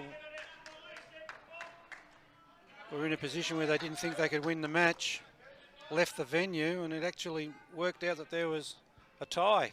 And they had to call people back to come back to the venue to finish the match. Oh my goodness. Great shot.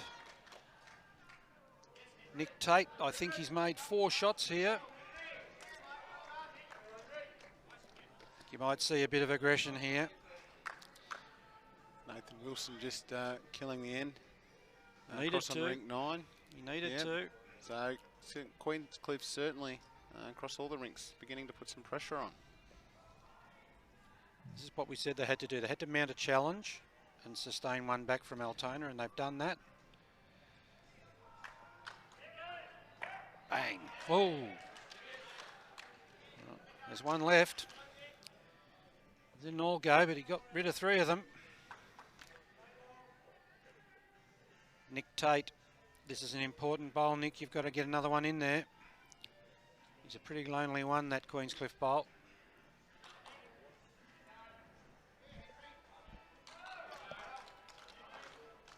First part's right. Got the line.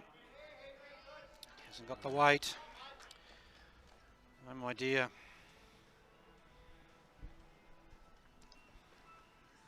That could be worth a few, that bowl.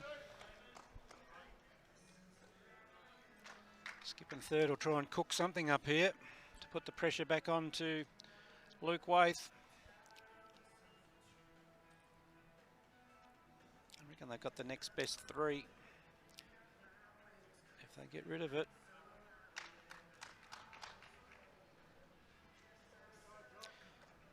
He can get there on the backhand trail. Forehand, sit it out, turn a bowl through. He's got a number of options here. Just depends on which one he and Brad feel most confident in playing. Liam's indicating he likes the forehand. Or is he going to play the backhand? Who knows? Let's wait till we see it in transit.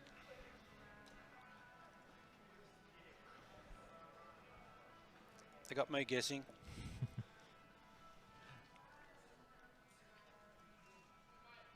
Looks like forehand.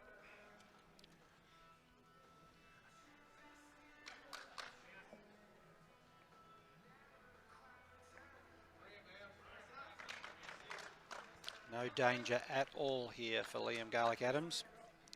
Both his bowls on the way in. And there's the one he's turned up, Lenny Callis for shot. Perfectly weighted bowl.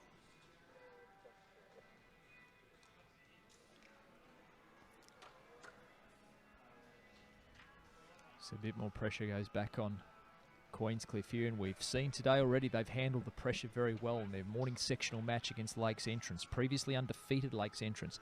They had to come out and win. Simple as that. And they did. They needed 4 shots to guarantee themselves a spot in the final. They won by 3. It went down to the bowls office, percentages, calculators, abacuses, the whole lot. And Queenscliff found themselves in the final. They've handled the pressure beautifully. They were behind in that game too to start. Yeah. Not by the margin they were here, but it was a few. Yeah, it was a sort of 6-7 shots. And you know, in the context that they needed to win by 4, they did come back. So. Yeah, shoes and socks as well, Guy, maybe. If the batteries in the calculator were flat and they got sticky fingers on the abacus. Well, I was over there watching that game, and I watched the last end, and it was like watching a draw on the footy, because neither team had obviously worked out the percentages, and neither of them knew that they'd won or had any confidence that they'd got through. So it was a bit dull out there for a while, and they were asking me, and I had an idea, but certainly didn't want to give an indication. As you said, Graeme, cards needed to be counted and everything needed to be made official. But yeah, it was a bit flat out there. And I had a chat to Stevie Sullivan at lunchtime. He had an idea because he knew that they hadn't had as many shots scored against them in total as what Lakes had, and that's usually the case with percentage. It'll always be the side that has the least amount of shots scored against them that'll be more favourable in the percentage, but provided they've got obviously a reasonable amount of shots up as well. But sometimes it's critical to know all the possibilities when you're going into the last game. You know, have a little look and an experiment about what the difference is in margins. Well, it was interesting because Queenscliff did hold one, and they did have the last bowl, and I suppose if they knew what they knew afterwards, and he wouldn't have played it. Might not have played it, yeah. And he did have to play it on a green. It's not super quick, and on a head that was reasonably tight. And you know, it as you said, it's probably a good idea to be across all those things coming into the last round. Very important for a side manager to be taking that responsibility on. Not so much the players themselves, but the side manager, knowing what all the variations are, so that if any advice is required, they can give it to them straight away. I've seen many instances where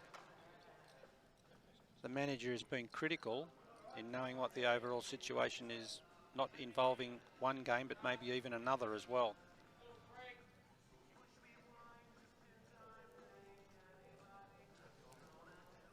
That overall board when you play Pennant, so critical to keep that up to date as it's happening, end by end. So the players, the skippers know exactly what they need to do. Once again, that's the tactical, theoretical side of the game.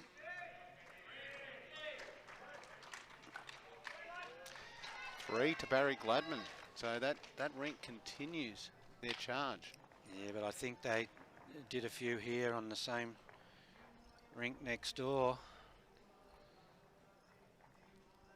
Waiting for confirmation of how many that was. Don't think anybody's going to put a finger up.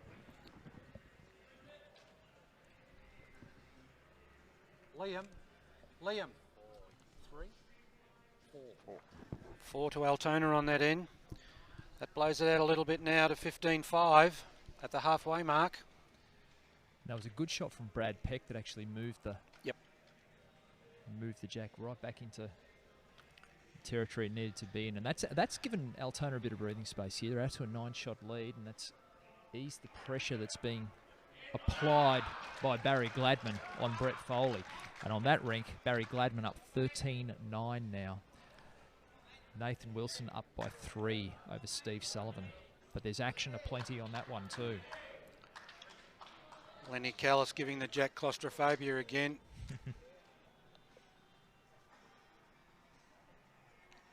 Steve Stevie Sullivan.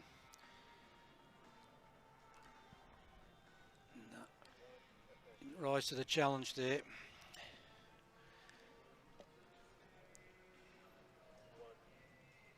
Richie McGovern. Oh, fell out, but just don't think that's going to feature in anything.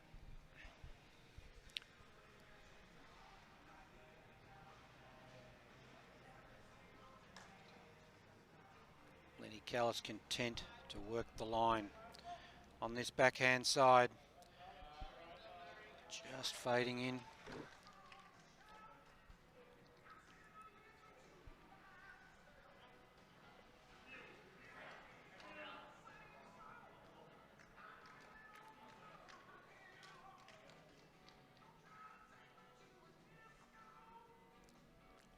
Looks like a number to Nathan Wilson. Richie McGovern. Oh, yeah. Snuck his own up. He's done well. Richie liked that too from the moment Yeah. it left the hand. He had the chair going. He was following it down He big wheeled time. up after it. He Yep. was big time after that.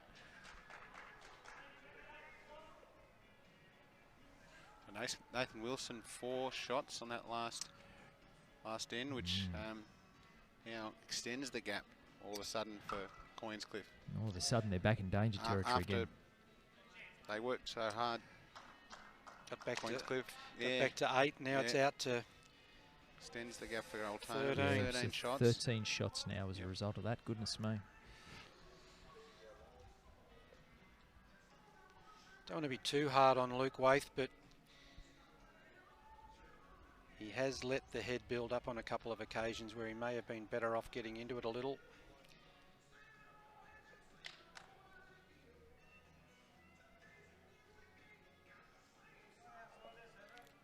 Great weight.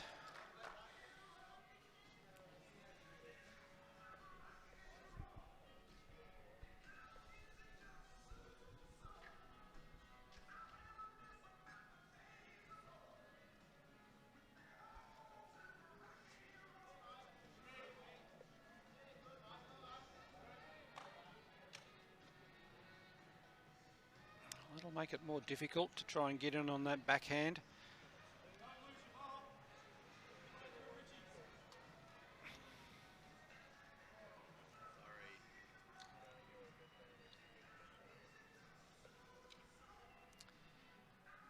Very difficult game to play knock-up bowls on a green like this.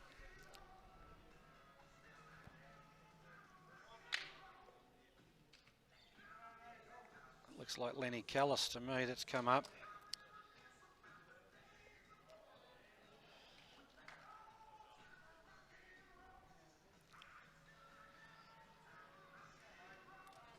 I wonder if I can get Luke Waith on a telepathic wave here and just think to him, there is a shot here to call his third on if he gets the opportunity after Liam Garlick-Adams. It's to come down on the backhand underneath and sit that bowl of Len Callis off the jack. It's facing out of the head. It's only got to be touched to move it out.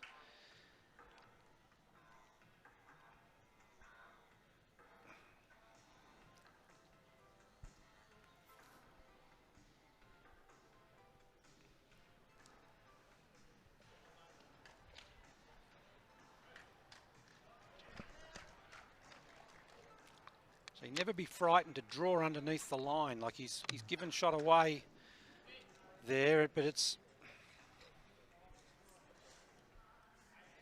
another ball in the head. You're in front by a good 13. A one down's not going to hurt you.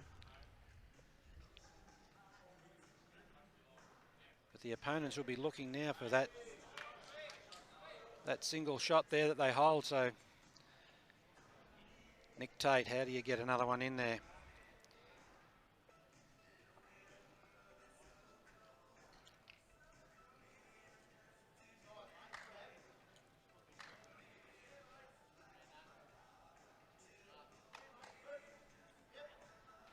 Could be playing the backhand. Yes.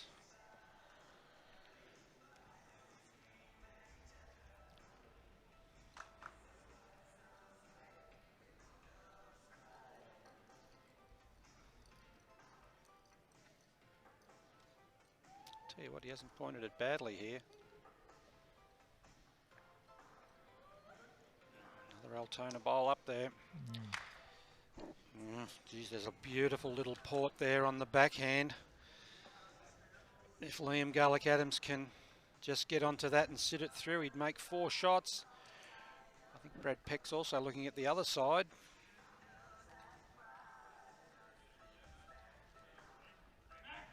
Yep. Yard on.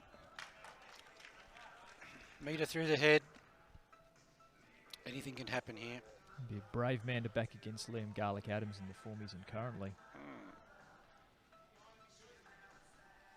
It's the backhand shot. He treat that bowl, jack high, sit, take its place. It's a big turnaround.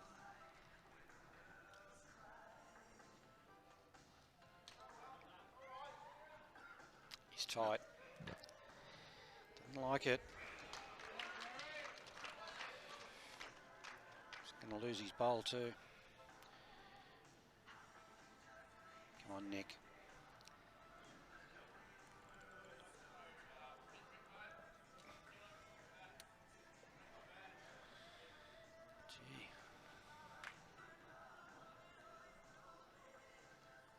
It's interesting to see that from Queenscliff. Oh, I just think there's too much indecision at the moment from Queenscliff. I just really think they've got to play some of these shots that are set up for Altona. Get another shot or get in their way to make it harder, but this has been left on for Brad Peck, and this is sort of, I think, bread and butter for him. Well, yeah, I mean, the shot Brad and Altona looking to play is that jack's not moving. Yep. And to look for a cover bowl right at the back of the green, and it's ended up going in the ditch. I mean, it's, yeah. You can't leave yourself with one in the head against a player of the quality of Brad Peck. He will be looking for that time and time again. He's just thinking about it. Yes, it's a forehand shot for him. Okay, strap in. This could be critical here. This could be a nail in the coffin, this end. Let's have a look. Have a look at this. The line. Is it going to hold? No, but he's got a result. Be very close for shot here.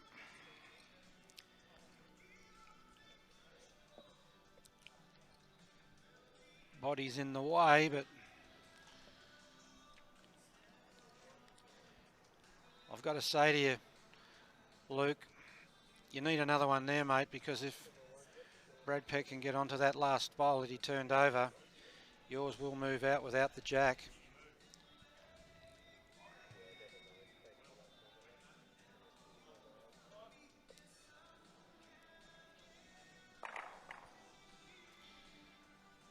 Brett Foley using a lot of weight. Must be down.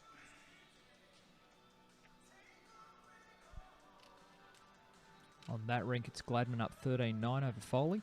Just the one shot. Luke Waite here.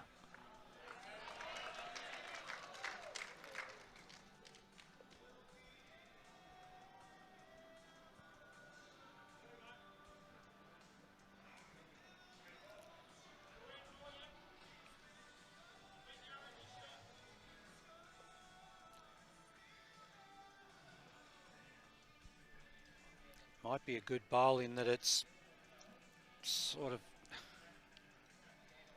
locked that dead line off to the white bowl to touch the other one out. But as Liam Garlick-Adams is indicating, there is a shot still there on that Peck forehand. If he gets, that's exactly what he's be looking for inside that bowl. He gets a little edge of that white bowl. He'll sit that Richie McGovern bowl off the jack to make a number.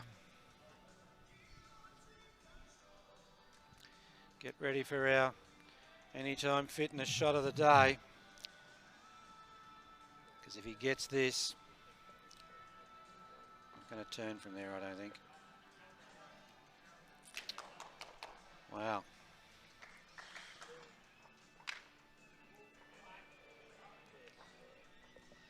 If Luke Waith is holding the shot here, I wouldn't be playing his last. Very difficult to try and get in there to get another.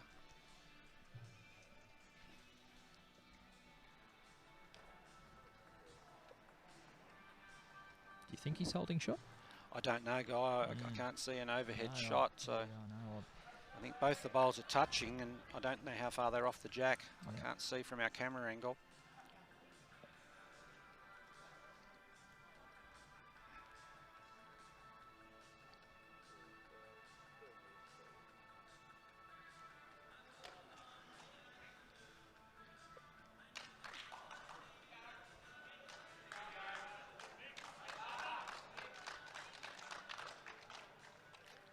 I wouldn't hesitate to call the umpires here, get them out again.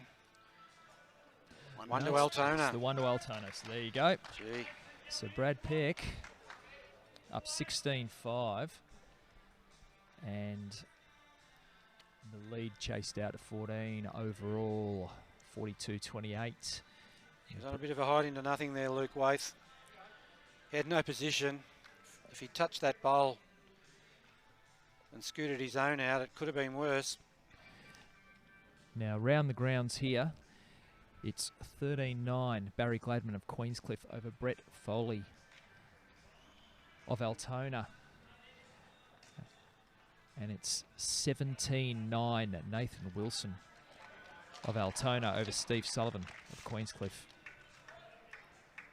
42-28 overall. Here at 16-5, Peck over Waith. Another one to Malta. Great shot, Lenny.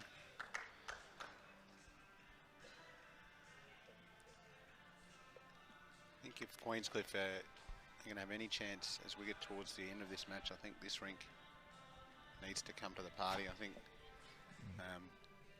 Barry Gladman putting in a great performance over on rink 7.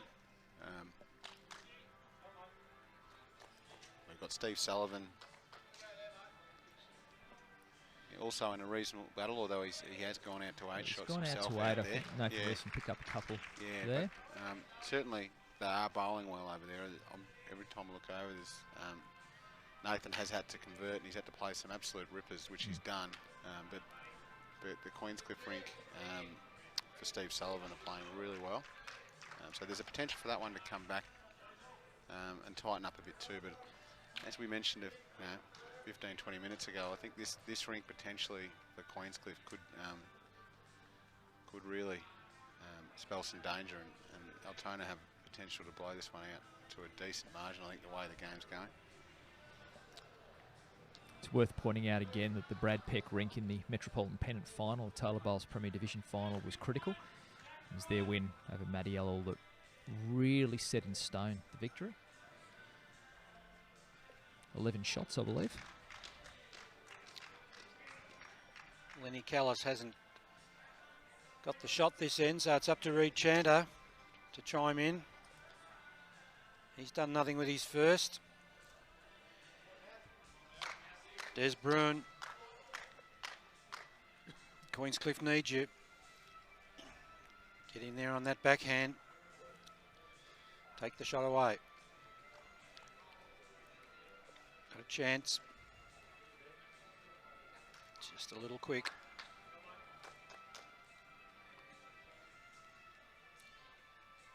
Chopper looking for a metre.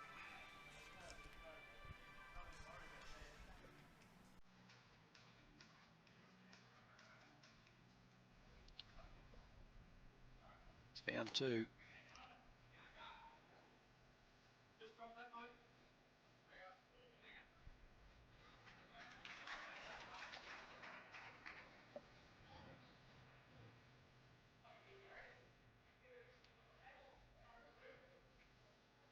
First second that gets on the front of the jack will be good. Just a little bit through.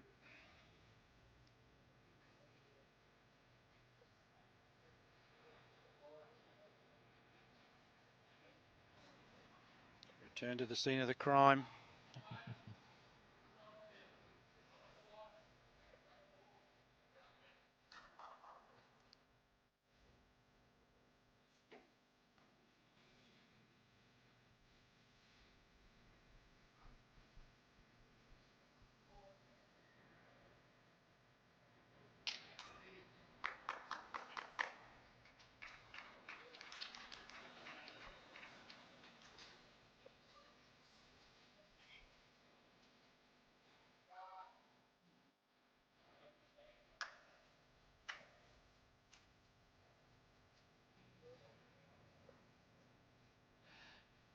Still fancy Richie McGovern shot holding, bowl holding shot there.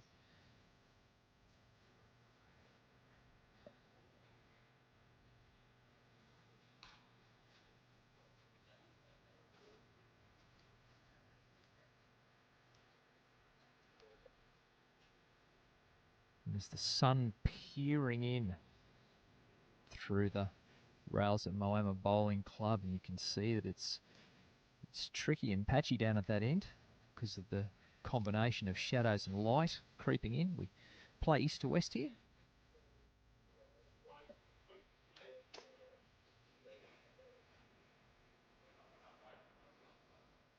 Some long shadows and bright light.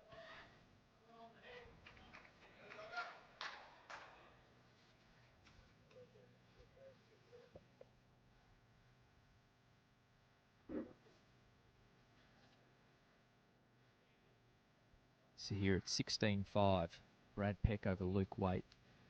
It's an 11-shot margin there. It's 14 shots overall to Altona. Barry Gladman's rink going well against Brett Foley. Steve Sullivan down by some against Nathan Wilson.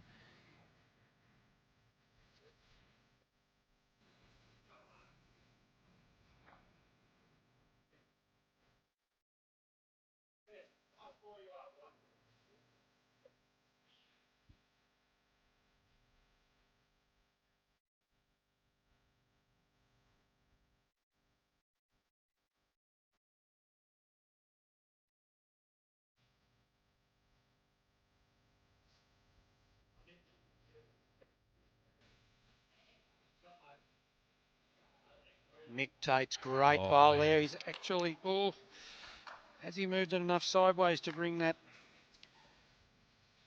below 3 o'clock bowl on the right-hand side of the screen? Has he brought that in? Who knows? One of the better lies they've had in the last few ends, Queenscliff. Got a couple, position around it. What can Brad Peck reach into his bag and pull out another trick here, see if he can get another shot. Great converter.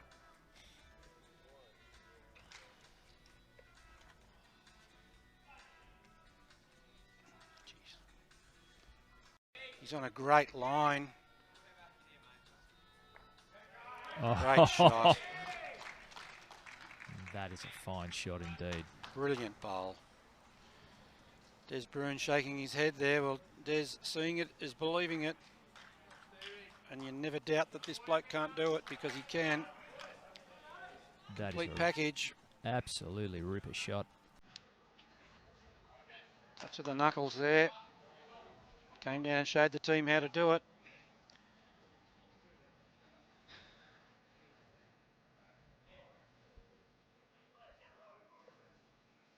Shot here for Luke Waite.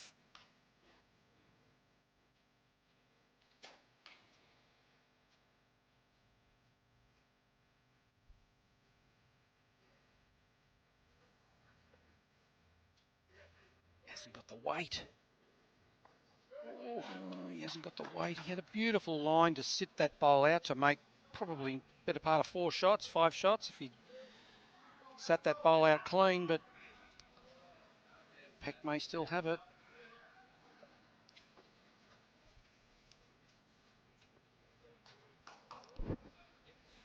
So another shot picked up by Nathan Wilson. He's gone to a 9-shot lead, 18-9 up over Steve Sullivan. So the margin out to 15 now overall. Neither of the leads really knowing the jack over there on that Sullivan rink at the moment. Oh, he's not going to get around this and draw another. Great try. Like him for one.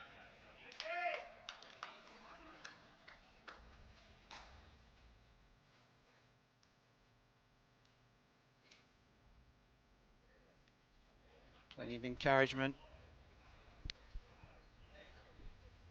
Richie McGovern behind there, sitting in his chair. He's focused in on that shot there if it can be played to push that bowl through the through the shot bowl without moving the jack.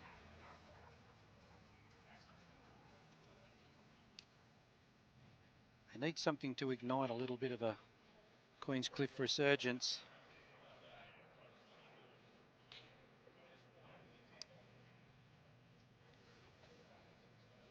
Zane, I think on Barry Gladman up by a couple, I think, is it 14-11 there? Yeah, Gladman over forward. Yeah, I think Altona just picked up a 2 there, so 11-14. One to Queenscliff. So once to Queenscliff and every shot counts. Luke Waith trailing 16-6 here. So Queenscliff picking up a shot. There's a bit going on in the other rinks as well.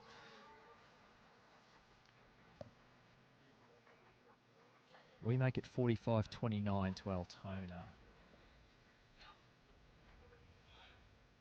So barbecue areas over there behind this green, on the side of this green. It's a fantastic setup here at Moama, as you can see. The dry bar there. Grandstands, temporary grandstands on either side of the show rink.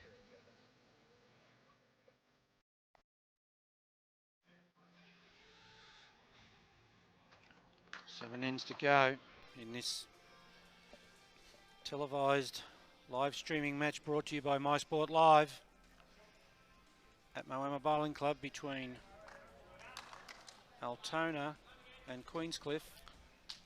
Queenscliff opting to go the short length again. This time they've got it in the legal length, so it looks to be just probably 22 or so metres. It's probably a metre or two past. Yep. 22 to 23 metre length. Change it up.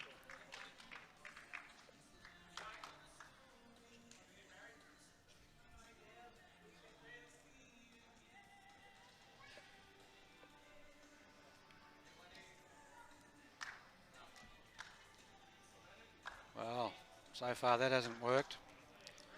Lenny Callis has just jumped right on it. The other thing to bear in mind when you play short ends against really good drivers, of which Brad Peck and Liam Garlick-Adams are, you're shortening the distance between the bowler and the target. The best thing they've done is they've played with the mat back and the jack to the middle. So many times you see a good driver playing with the mat up, jack on the 2 metre mark, and they'll just pop it straight in the ditch.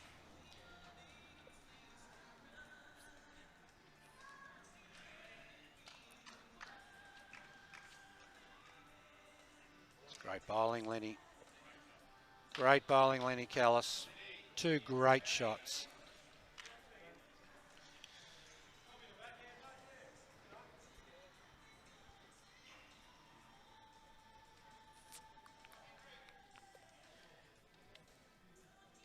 I think Queenscliff are showing the wares of their match this morning. They gave it everything to make it. Just don't seem to have enough up their sleeve to do anything. I think, yeah, mentally as well, you get caught up in the sectional play and etc. And although Altona weren't guaranteed, I think that ever since they've turned up on Friday, they've had this game in mind. I think as they do, they would have expected to win the section. They would have gone through. I mean, slight hiccup losing one game, but still they were comfortable in their last. They would have Great bowls, Reid. been focused on that. So on the other side of the corner, teams like Queenscliff has battled, been doing the math, scratching their heads, relying on other games. So just in terms of mental preparation, obviously different sides of the coin with that. You've raised a great point, Zane. Sometimes it's about the destination you set, isn't it? Or when you come in here, and you're right, Altona would have absolutely eyed this off. And Great shot, Des Bruin.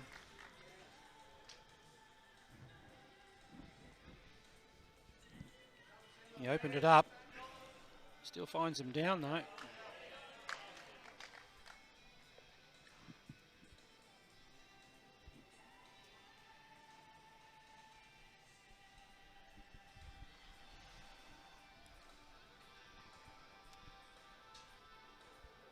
Chanter, you wouldn't just trail that jack, would you? Oh, wrong way. Queenscliff holding shot.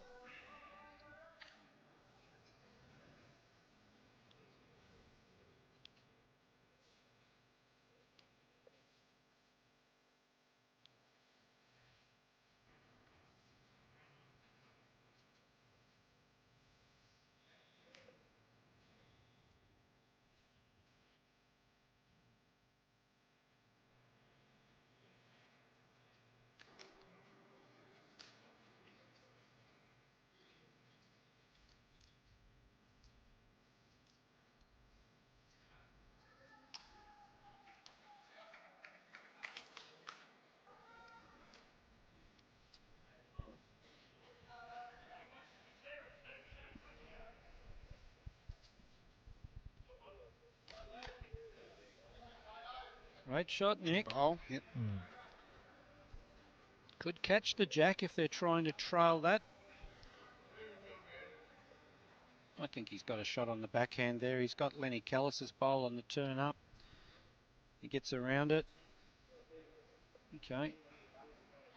Looking at, I think, backhand to try and squeeze in there off the shot bowl and back cut the jack. Plenty of variations there. Wait the key. Steve Sullivan's rink just picking up one there for Queenscliff.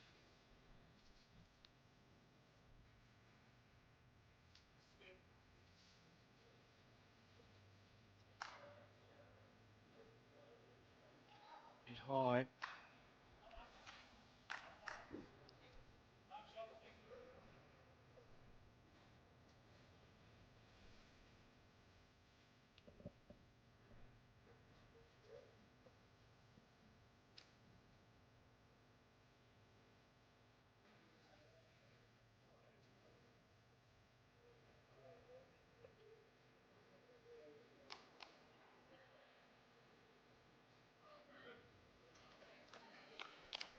A good bowl from Nick.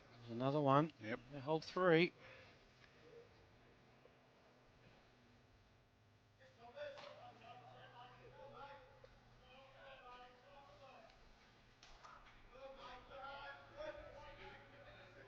I reckon that's high. Oh, look at that, stun and run. Oh. That one did turn.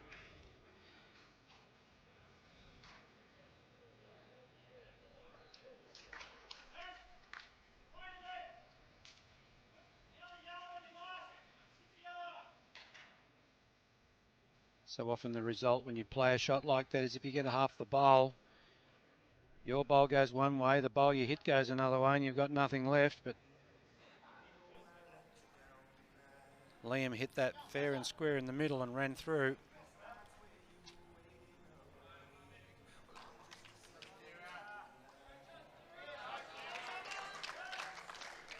Two to Barry Gladman in the opposing rink here. So He's having a big game, Barry. he is. He's playing some absolute brilliant bowls. But to be fair, his whole rink is, I'm keeping a close eye on that one. His whole rink, led by Larry Donahue, who every time I've looked over, he's had two right on it. He's led really well in that rink. We saw John Monaghan played very well yesterday as well. Yeah. In this rink.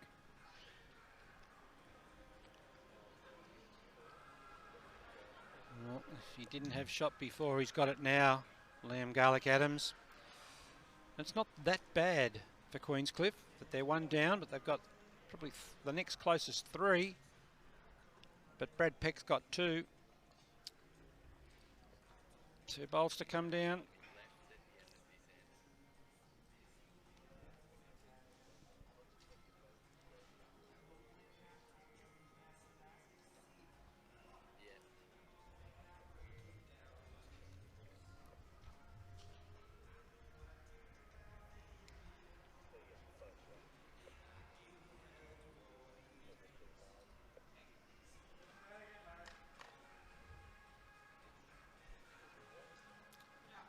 Great touch to finish around about 450 mil, 45 centimetres from the jack.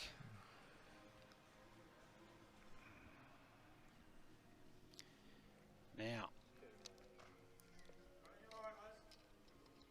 this is 16-11. Gladman over Foley. 16-6. Wilson over Sullivan.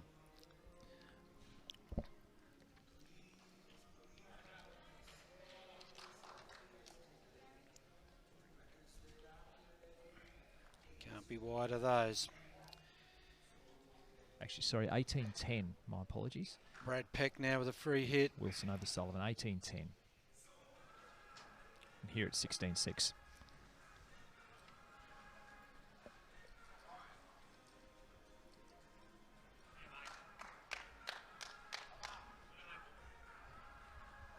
Be 17-6. And that'll be a shot to Brad Peck. 17-6. So 17-6 to Peck. 2/3 of the way through our televised rink match. We have Altona out to 17-6, 11 shots in front. And really, this rink is the difference in the overall. It is. It's the margin is 11. Here it's 14 overall. It's 18-10. Wilson over Sullivan. And 16-11 Gladman over Foley in the other two rinks.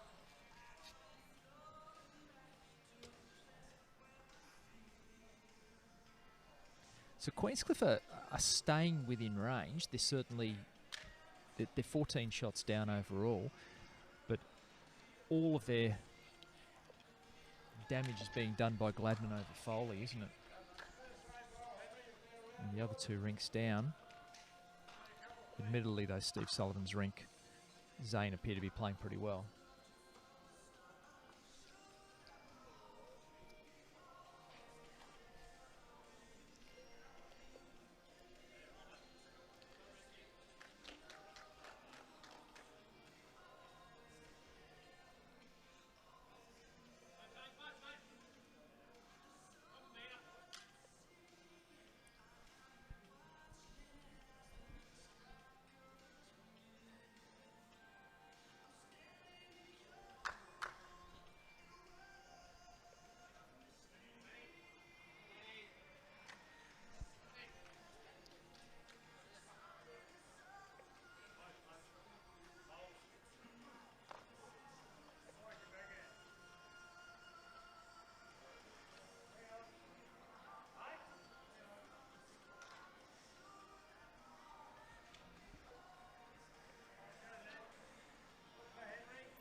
Comes around this, he's got another. That's a great bowl, Richie.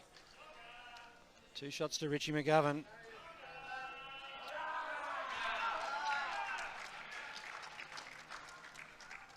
Nathan Wilson's worked a bit of magic on his rink against Steve Sullivan. Sullivan with a shot to go, though.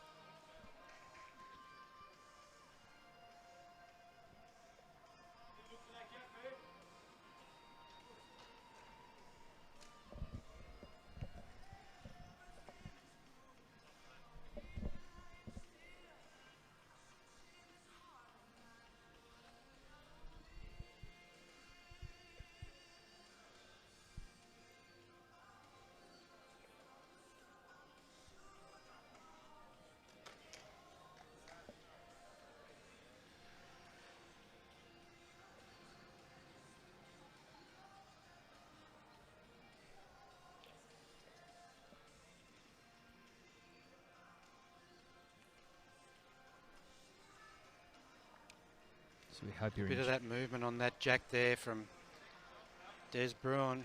Wasn't really what the doctor ordered. Just one down. Try and retrieve.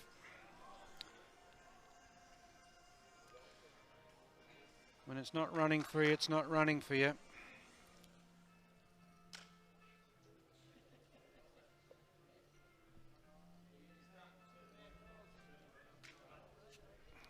Sit a little closer.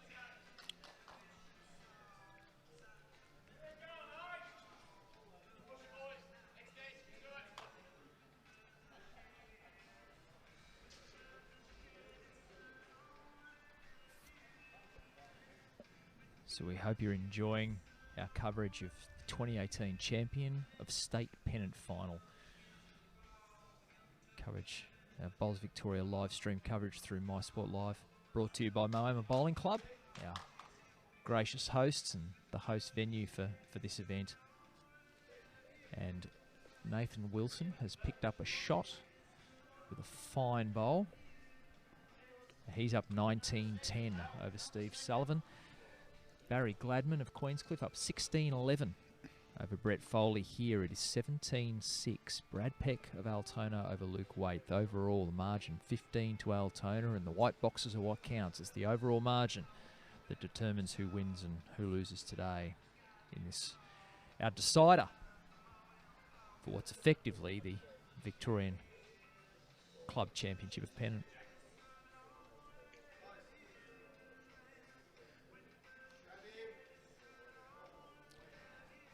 Altona have won 6 champion of state pennant titles. Saturday of champion of state pennant titles. The most successful club in this event's history. Looking to make it a 7th today. And they're up by 15 shots.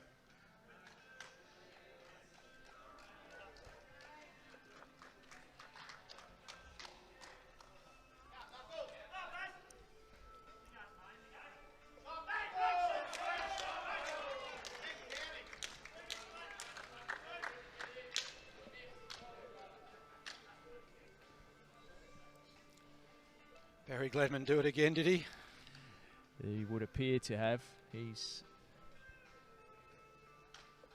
a great player, Barry Gladman. They were down 7. They were down 7-0. Foley got off to a flyer there, up 7-0. And Foley's ranked now down 16-11. Barry Gladman working a bit of magic.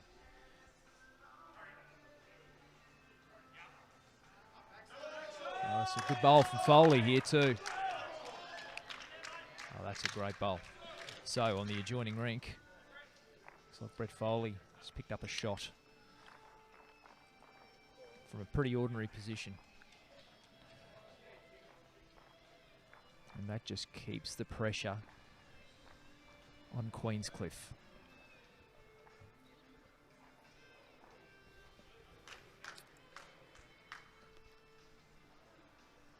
Importantly to note, there's only 3 ends to play on that rink too, so we are, well, Queenscliff are beginning to run out of ends, and 14 ends played in Nathan Wilson's rink, so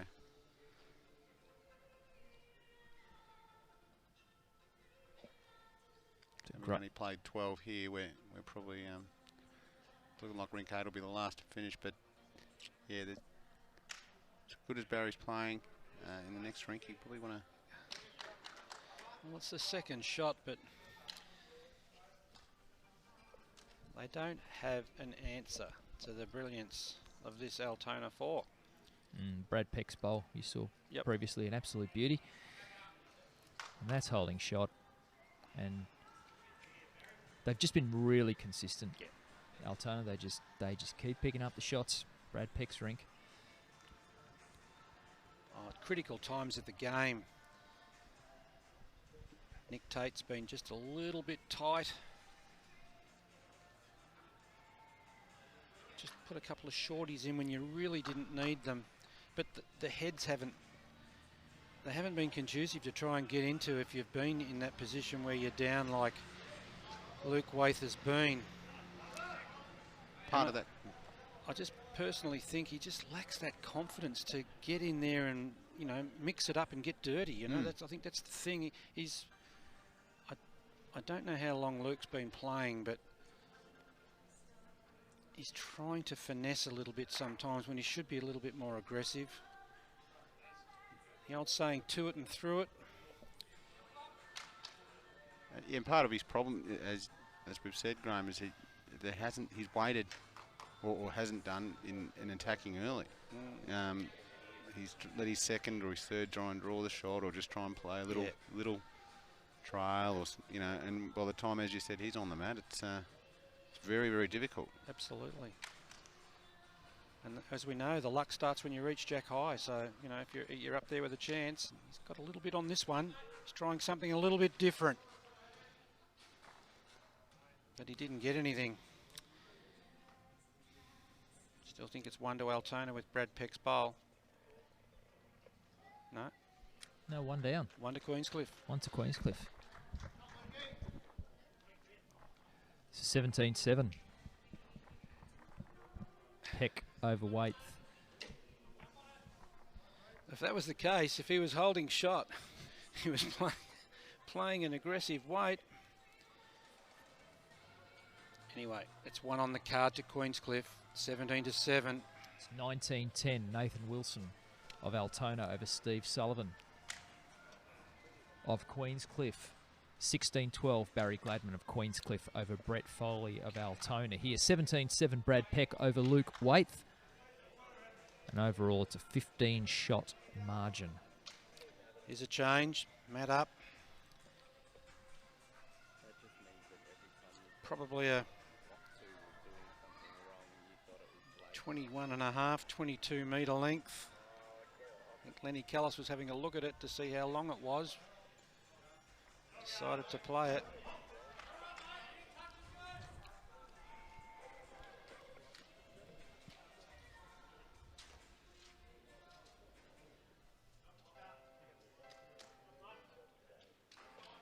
Great shot, Richie. That's a beauty.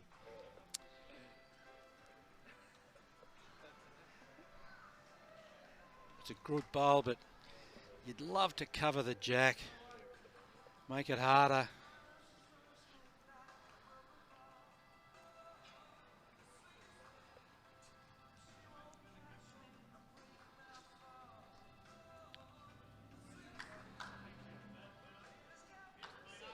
Lenny Callis has played a beautiful bowl there.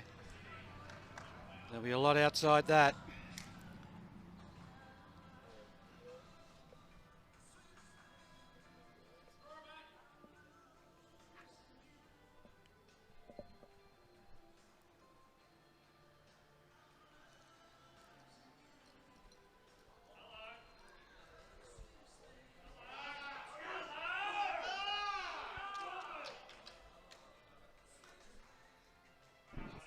Two good bowls from Rich McGovern.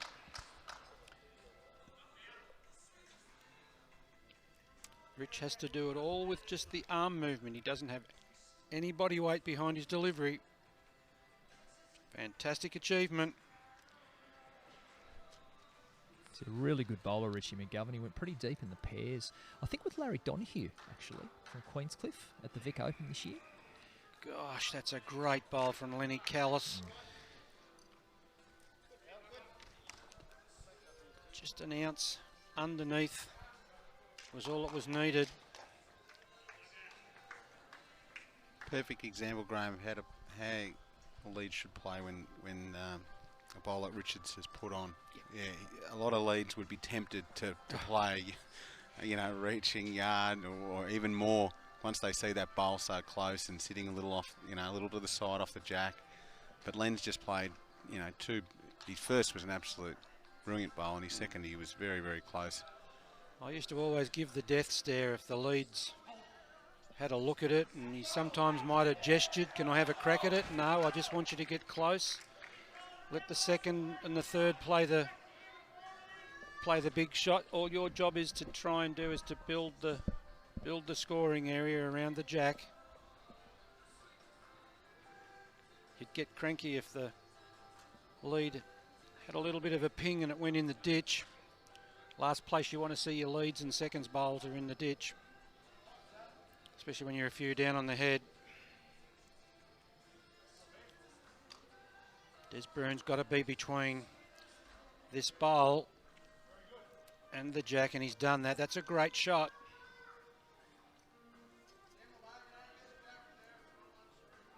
Yep.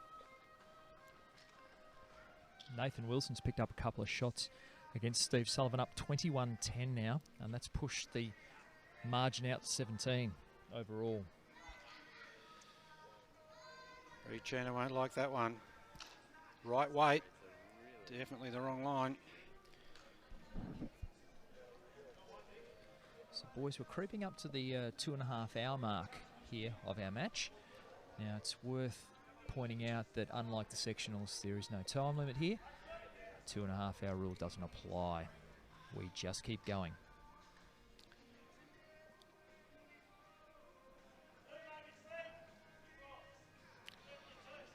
Nick Tate's had a look down at the green, but he's actually put far too much on that.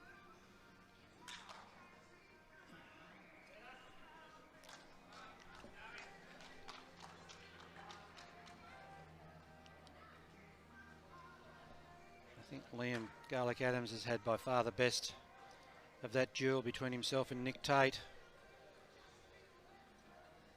Lenny Callis and Richie McGovern have had a ding-dong battle, as Des Bruin and Reed Chandler have done too, but I think the differences have been in the Liam Garlick-Adams performance at number 3 and the Brad Peck role he's played as the skip, because he hasn't let much go. And here's the perfect conversion shot. Great shot. Just couldn't have played it any better. But it's gone back to Des Bruin's Queenscliff bowl.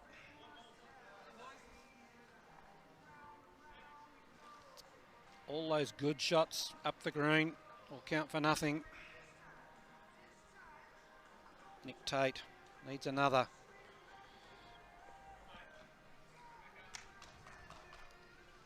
.41 of the 54 ends played. Queenscliff would have to win nearly every end now to try and win this match.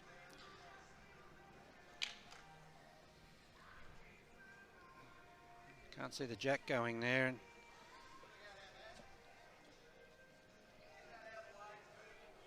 Yes, he's going to try and open it up so he can get a little bit of a draw line to the jack.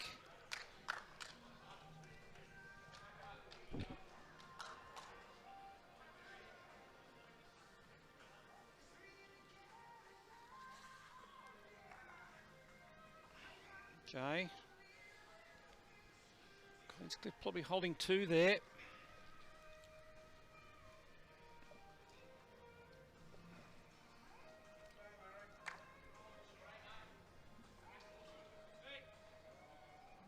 If I was Luke Waith here, I'd focus now on the 14th end of trying to get to double figures, get to 10.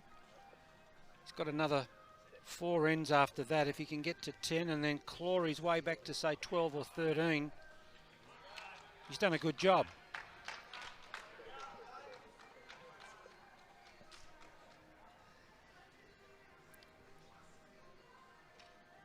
Playing here to turn his own bowl over closer to the shot and the jack. He's got to be mindful not to be overweighted. And not underlined either.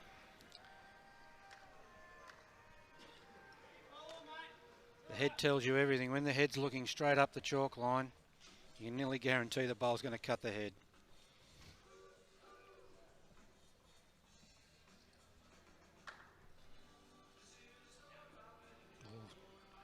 Take the money and run, Guy. Is that what they're trying to do here, Altona? Might be. I think so. So taking a bit of inspiration from the Steve Miller band.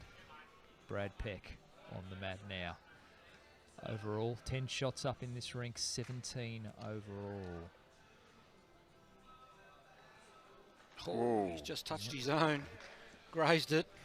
Money stays right where it is for the moment.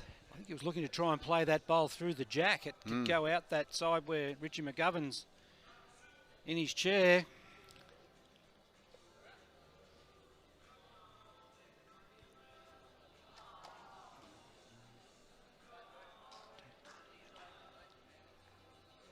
Well done.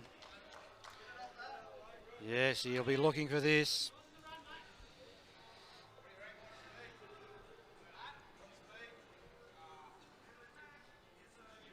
It's narrowed up big time. Gladman v Foley, 16-15. to Gladman. He's going to go for this, Brad Peck. Just watch this, the first 20 feet, it'll go in the air, off the ground. Yep. Whoosh. Didn't get it. Didn't get the ricochet happening. I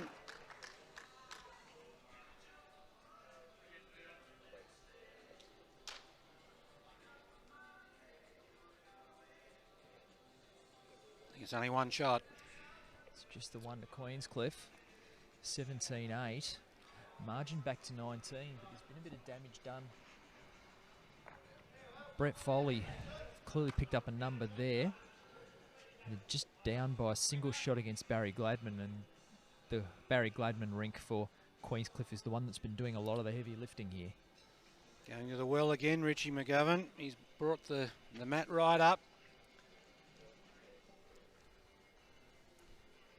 Jack going down to the sunbathed Blair Street end of the green.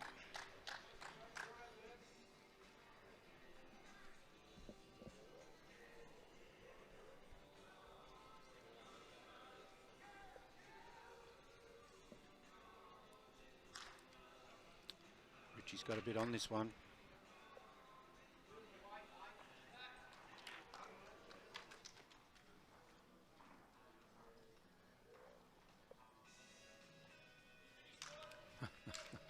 They played this one for Queenscliff. Help is on its way.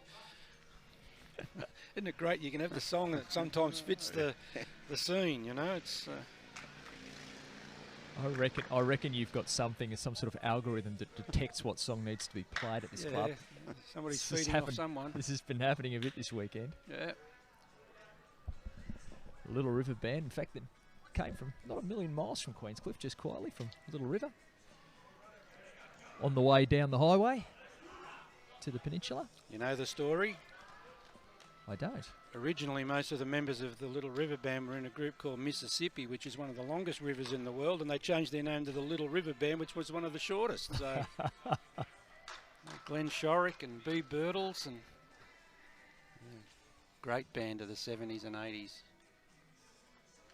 This Little River drive out, it's actually also not a million miles past Altona. No. Just down past Werribee. Correct. Lenny Callis. Well, probably not the best leads end we've had in this match, but neither can be faulted, really. Both the leads have been terrific. Yep.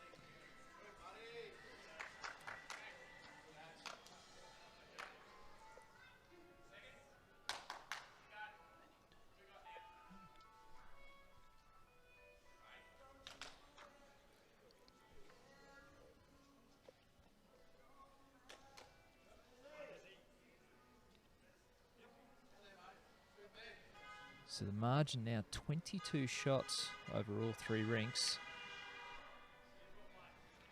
Somebody got a new car with a new horn. Wants to be on TV. Oh, good on you, champ. You made it. 56-34 to Altona. The margin out to 22 now. Nathan Wilson picked up a couple more shots, up 24-10 over Steve Sullivan. Great bowl from Reed Chanter. Great bowl chop. It's 16-15. Gladman over Foley here, 17-8, Peck over Waite.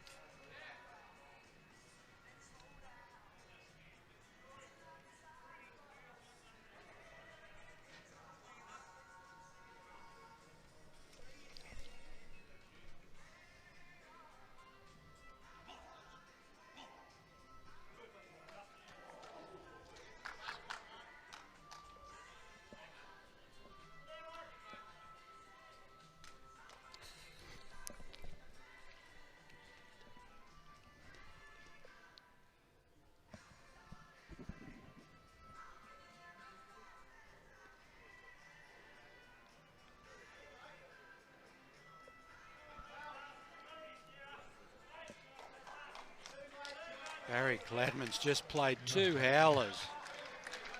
Threw a back toucher down through a blooming wall of bowls down there on the forehand. Great shot. Wow, they have been the spear carriers for Queenscliff. The Gladman rink taking it right up to Foley. And they are the only Queenscliff rink that's up.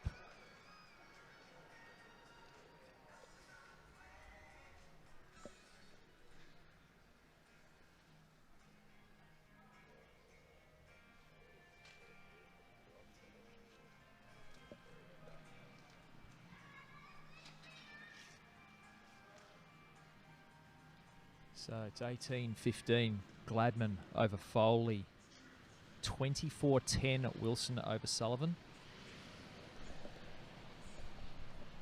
17-8 Peck over Waite.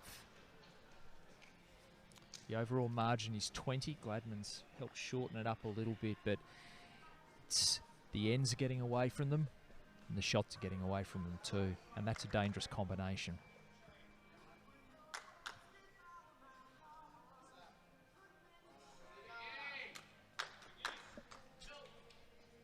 Again, Liam Garlick-Adams working a bit of magic there. Just precision, that shot.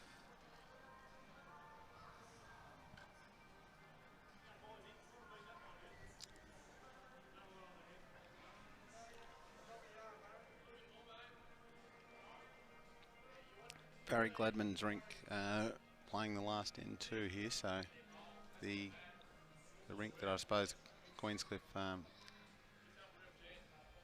had the positive on, or does have the positive on, is about to finish up, and the other two, which are possibly going the other way, a few ends to play. So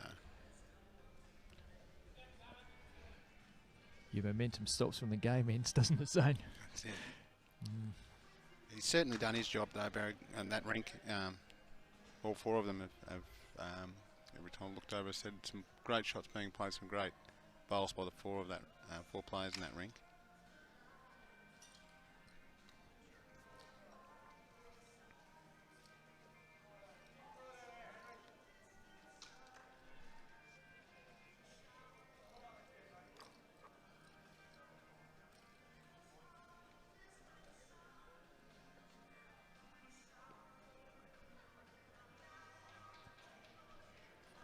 So here it's Brad Peck, 17-8 up. The overall margin is 20 to Altona. And the ends are getting away. Will the most successful club in champion of state pennant history in Altona make themselves even more successful? They've won 6 of these titles in their history, aiming for a 7th. And right now, looking very, very good indeed to add lucky number 7.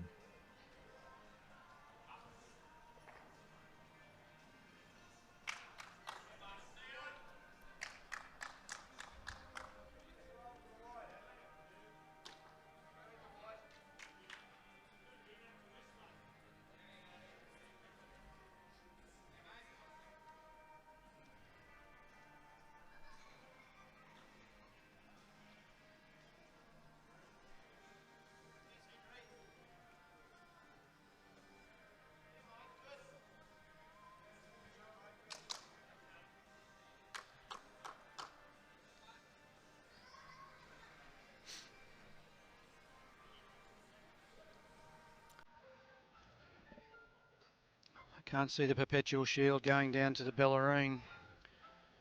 I just think Altona have got an answer for everything here.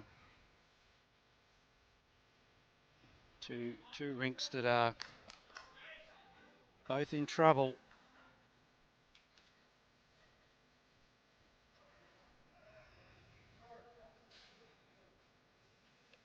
The Stevie Sullivan rink has been a bit of one-way traffic since Nathan Wilson's been on a roll. Here he goes again. Yeah, Nathan, you know, in the mid-stage of that game, played some really good bowls when Queenscliff were putting him under the pressure and the rink under some pressure. And as we saw in some other games, Graeme, that when those skips play those bowls at the right time, it can completely change the momentum of a rink. What was it, Brad? Just a single shot there to Brad Peck. It's 18-8. And that margin is 21 now. I've just got a feeling that Queenscliff just haven't given themselves an opportunity to build up some big scoring opportunities when they They did get to 7 or 8 behind there when they had mounted a little mini challenge, and it's just petered out since then. It just hasn't looked like they were going to be able to get those 8 back. And look, it just might have been a drop in concentration from the Altona guys. And then they applied more pressure. Stevie Sullivan's team's just picked up a 3. Every little bit will help. Lenny Callis all over the jack again. Not the first time you said that today, Bridgie. Oh, He's been terrific. I don't know who the top man in Malta is, but Lenny's just about taken his spot. Do they have a governor or a king, or I don't know. what do they have over in Malta? Maltese politics, not my thing. What a great bowl from Richie McGovern. Nation. Used to be a British realm, didn't it? Yeah. Part of the monarchy.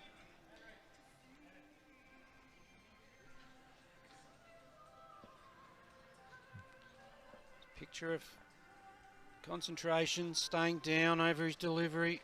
Should point out Richie McGovern's put an absolute peach down in between that too. He's wedged his right in the middle.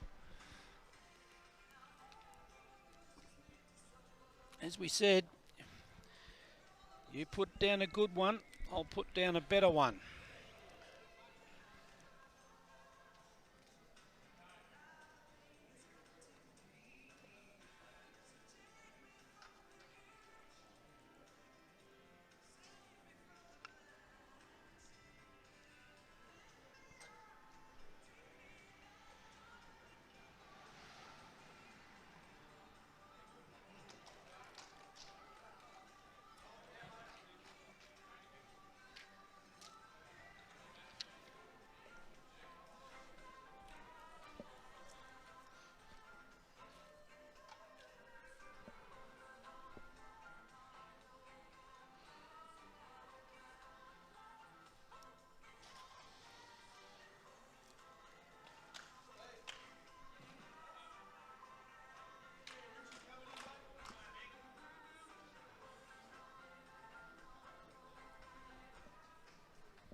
Some of these players, in particular in this Altona team, who will be going to the Northern Territory, they'll face conditions like this at Darwin. They've just installed an undercover green at Darwin in the last 18 months. And they'll go up there and face subtropicals. 33 degrees there today and about 25 overnight. Yeah, so pretty warm. yeah. And it'll be Dane McKinnon and Nathan Wilson will be part of the Victorian team, heading up there for that next week. Just a touch more humidity too, Graeme. Oh, yes, you're plenty of talcum powder required.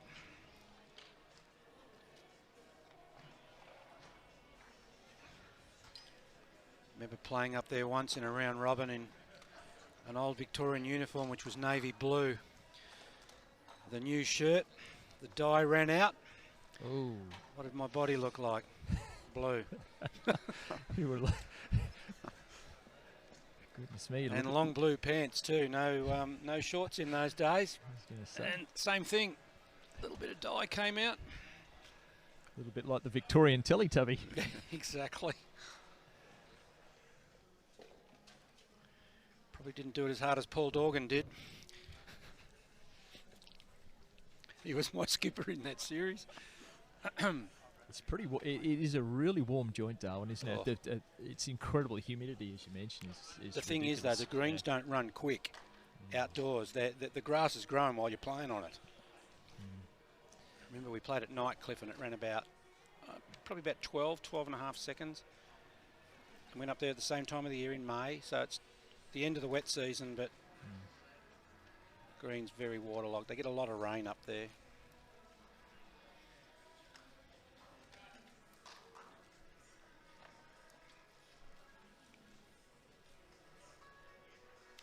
Nick Tate.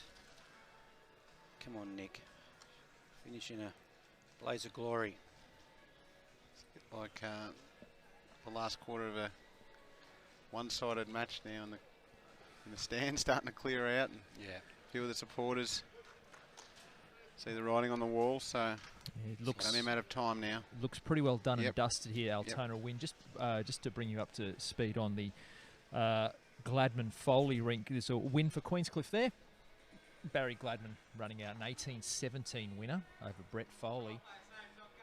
Clawed a couple of shots back on Steve Sullivan's rink, but still down 24-13 to Nathan Wilson here. 18-8, Brad Peck over Luke Waith. It's an 18-shot margin overall.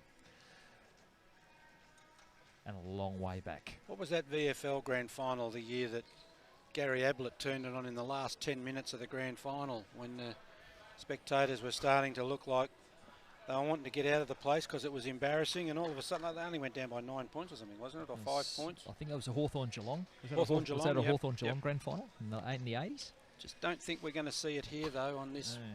bowls match. Can't take a specky in bowls.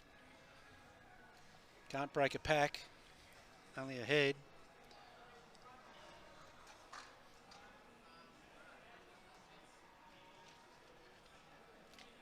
And that margin now is out to 59-39. Badly down here, Nick Tate. Just got the wrong bowl. Got the split. Turn Lenny Callis closer. They can't take a trick, Queenscliff.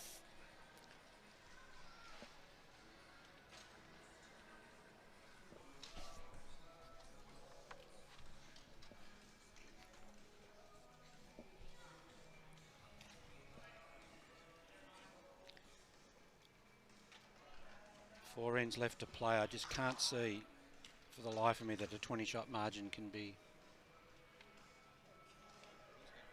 narrowed with the complete focus that Brad Peck and his team are playing with and purpose. Great shooting. Oh, yeah. You just got to applaud the good shots, no matter who plays them. Yeah.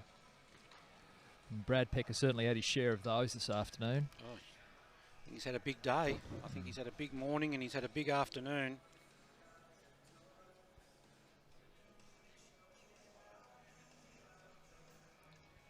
His rink has been very solid.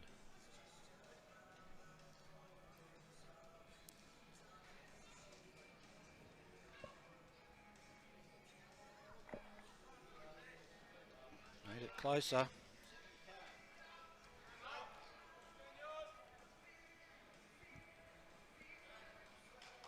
Probably only one way you're going to get the shot there if you're Queenscliff is to lob it over the top like a bocce shot. Try and do some damage. They just haven't got much going for them there.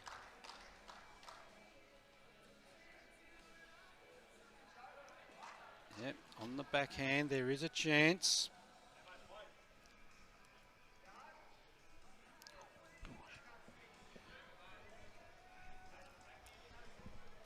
Any weight as long as he reaches here, I think. It's a yard may be difficult because there is a bowl on the way in.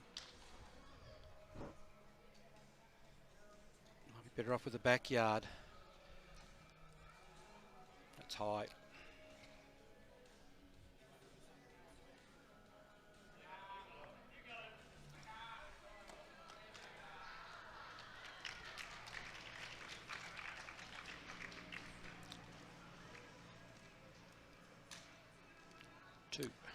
Two more to Brad Peck, and the lead extends not just for Peck's rink but for Altona overall. 20-8, Peck over Waith. I think this may be it. I think It's Brad's asking. This is a 22-shot lead. I think we might be done here. Yeah, I think this could be. I think we're done. There's no need to play the last. There's only one in, and it's more than 16, so that's the game. I think everyone's just checking it out. I think we're done here. I think that's it. I know. Is Steve Sullivan on his last end? Yes. Yep. Yeah, it's 6. It's only 2 ends to go, so. I think Brad Peck's going to just let him play those last four let him- bowls. He's going to let play him this go last anyway. end. They won't need to play the 18th, but they're going to play Yep. the 17th. So we can pretty much confirm that Altona will win their 7th Saturday Champion of State Pennant final. most successful club in Champion of State Pennant Saturday history, will extend their success to a 7th title, but they will play the last end of this match.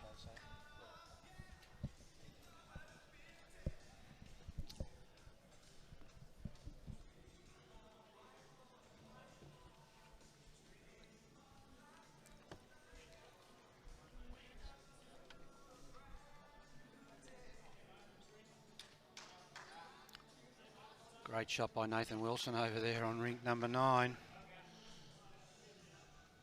He's definitely had an answer for everything that Steve Sullivan's boys have been able to put up. Stevie.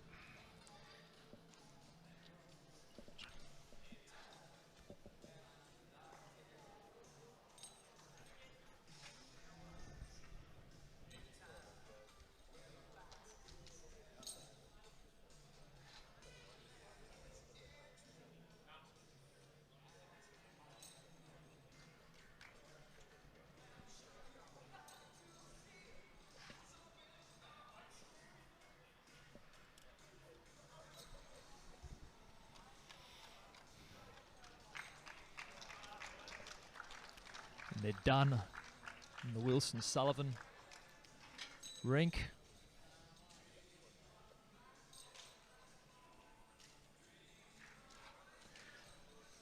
There will be no need for the last end of this match. They'll just play this one out, the end that they're on currently, and that is going to bring down the curtain on the match. It was actually 3 to Altona, to Nathan Wilson, to finish 27-13 after their 18 completed ends there. So it ended up being a really good win for Nathan Wilson's rink in that. And certainly through the middle stages of that game, at Queenscliff were really putting the pressure on, and Nathan playing some really good bowls in the middle stages, and then they went on with it the rink from that point. So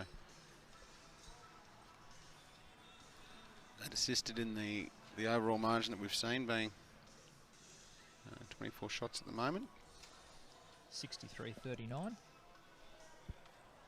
is the overall score. And then depending on what happens in this last end, they won't play the final end of the Peck Waith.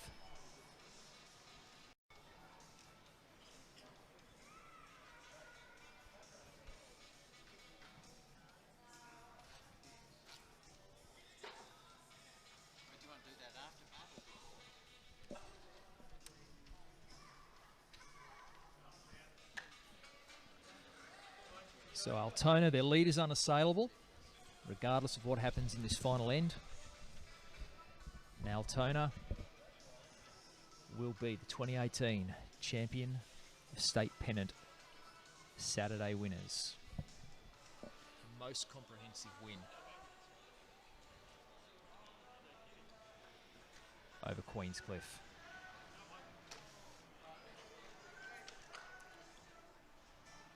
Shot there from Nick Tate.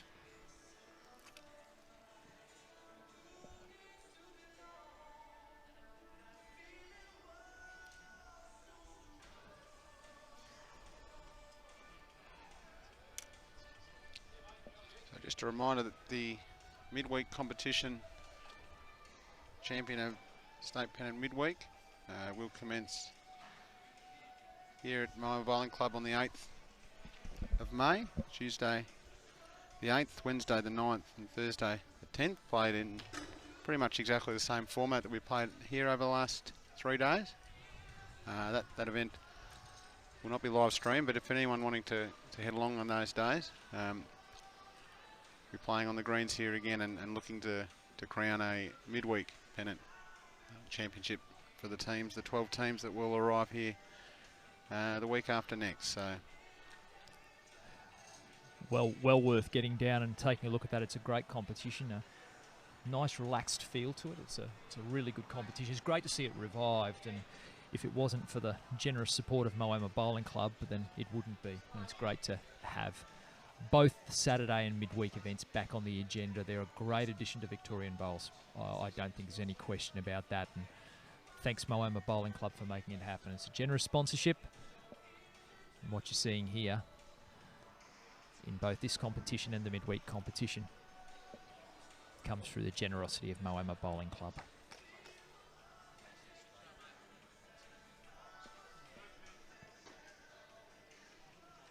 Great shot from Luke Waith.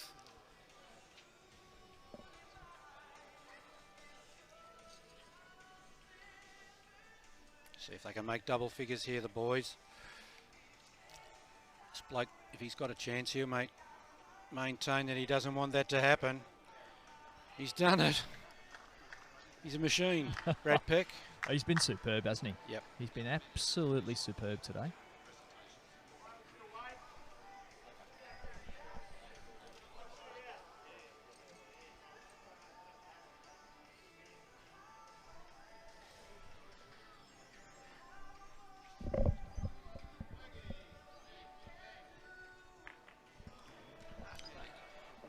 He's killed the end, but it doesn't matter. No, it doesn't matter. It's a comprehensive win to Brad Peck's rink over Luke Waith of Queenscliff, and a comprehensive win to Altona over Queenscliff. They are the Saturday champions of State Pennant for 2018. The most successful club in the competition's history have added to the trophy cabinet a 7th title for the A's. Altona, your winners of champion of State Pennant Saturday. Just a quick sum up from Zane, Mikin-Laurie and Graeme Bridge. Your thoughts on what we've just seen? Just a solid, comprehensive performance by Altona.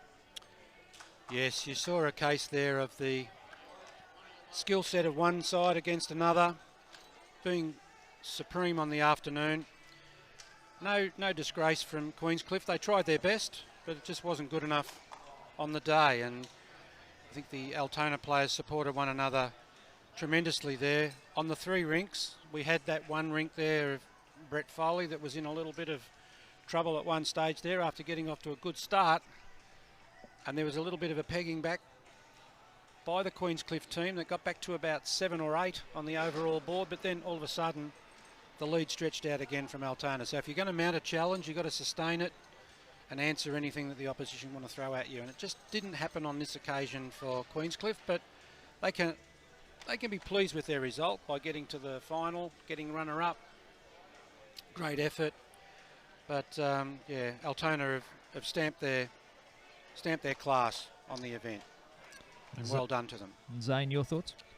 Yeah, pretty much what Graeme said there. I think Altona, you could certainly tell in the first sort of two ends probably that they had a presence on the green. They were attacking when they were down. They were really showing they were there to play. That being said, Queenscliff, as we heard, came back. Were able to mount a little bit of a fight, but Altona, seemed to really have that focus that we talked about of having eye on the prize. I think from probably the day they won the Premier League down in Melbourne. So yeah, they certainly deserve the trophy. They've done really well. Dominant performance, and congratulations to Queenscliff, runners up for a club like that. I'm sure they'll be holding their heads high as well. So yeah. Been a fantastic 3 days of bowls. We hope you've enjoyed Bowls Victoria's coverage of Champion of State Pennant 2018. My name's Guy Hand on behalf of Graeme Bridge and Zane Mikin-Laurie.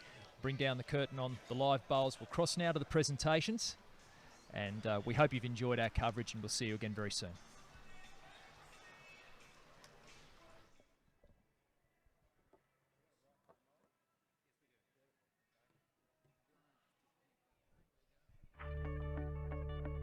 Exceptional food, excellent service and affordable prices, set in contemporary and stylish surrounds. The Bistro is an excellent choice for dining. Experience it for yourself. Call now to reserve your table.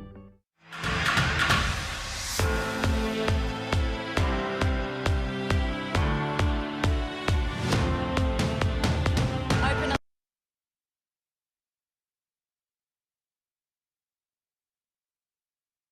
Are you ready for epic? Claim your free trial online or in club today and join the gym where 500,000 hearts beat as one. Anytime Fitness Australia. Get ready to create desserts your own way. Simply choose your ice cream or yogurt, Then select your toppings and your sprinkles and enjoy. It's eat-in and takeaway, it's for young and old. It's frozen and sprinkled, it's Sprinkle. Exceptional food, excellent service and affordable prices, set in contemporary and stylish surrounds. The bistro is an excellent choice for dining. Experience it for yourself. Call now to reserve your table.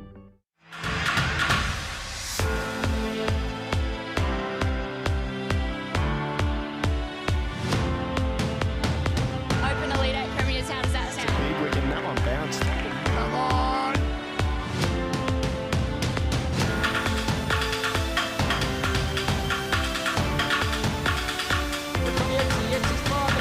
The drivers have been back to the top. Gone. Altona are going through. It's all over for Southern.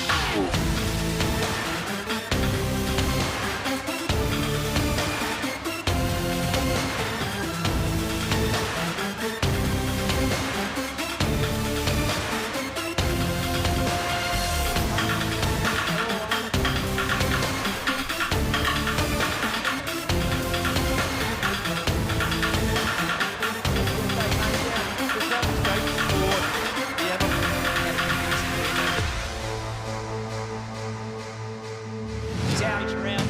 Gillum Jones is out. Can it get over the top of Anderson? Get over Tracks all the way back in. It It is. does.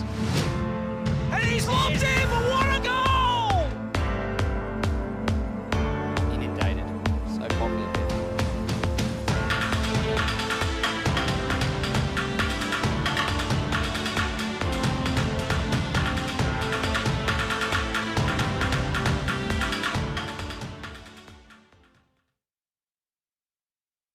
Gentlemen, welcome this afternoon to our presentations for the 2018 Bowls Victoria State Champion of Saturday Pennant.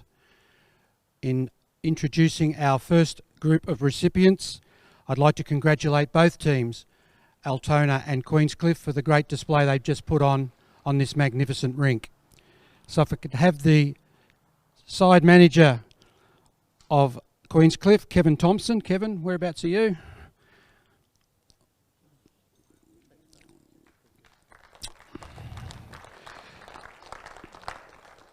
Just, Kev, before you go, I'd just like you to give us a bit of a summary of how you've seen the weekend for your side, Queenscliff.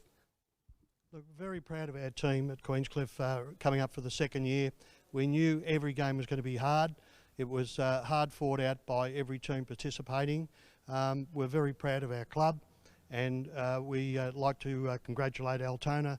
They bowled superb today, and they certainly deserve the win.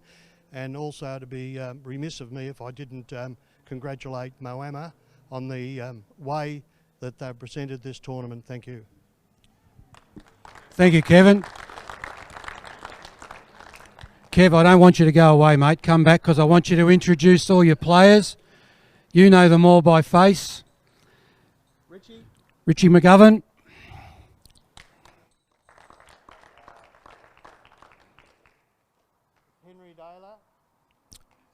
Henry.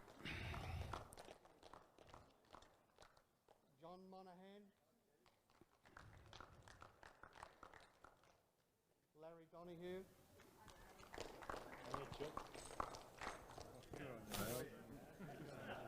Barry Close.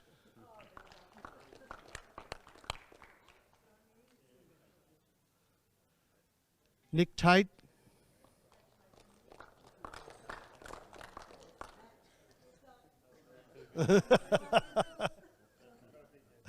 Luke Waith. Di Roberts. Ray Butler.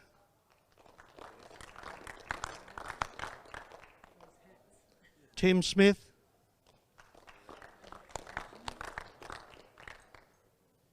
Barry Gladman.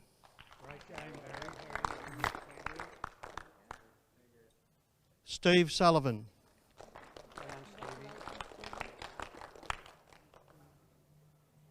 And Des Brune.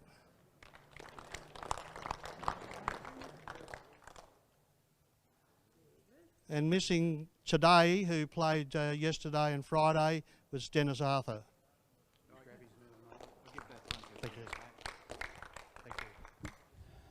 Thank you, Kevin, and thank you for your introduction of your players for their presentation.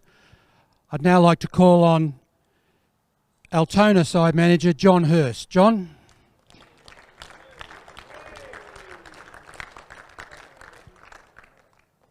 Congratulations, John. Well done.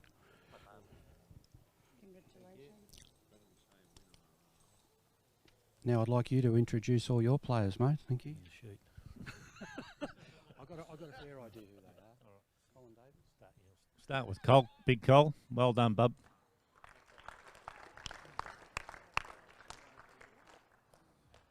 Well done. Mick O'Neill. Oh, face the camera. All right. Who we got next? Nathan Wilson.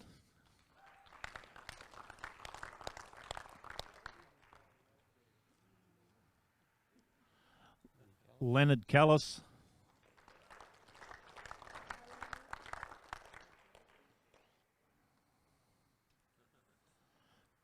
Dane McKinnon.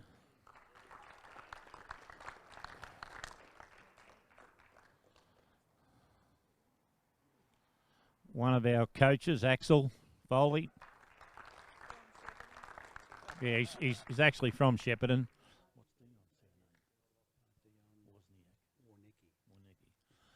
And Dion Warnecki.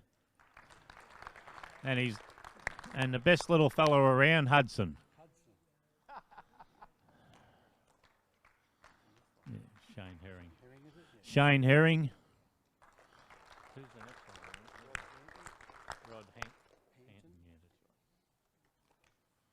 one? Rod Panton.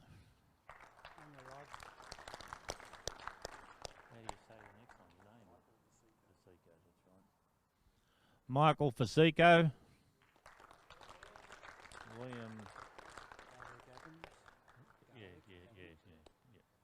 Big long one. Liam Garlic Adams. It's a bit of a mouthful.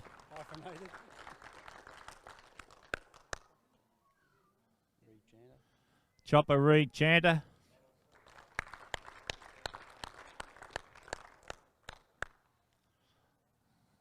One of our stars, Brad Peck.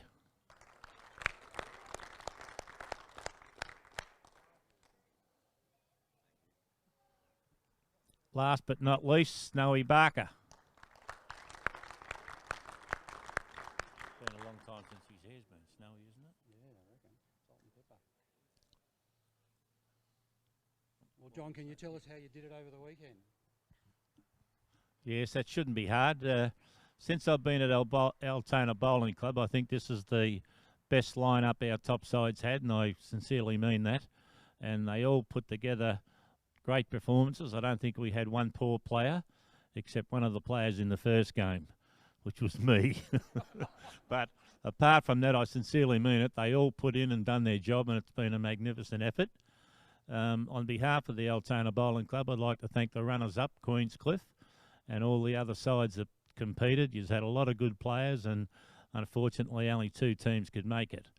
Also the Moama Bowling Club and Bowls Vic for staging such a wonderful performance, staging this here, and all the helping staff. They've all been magnificent.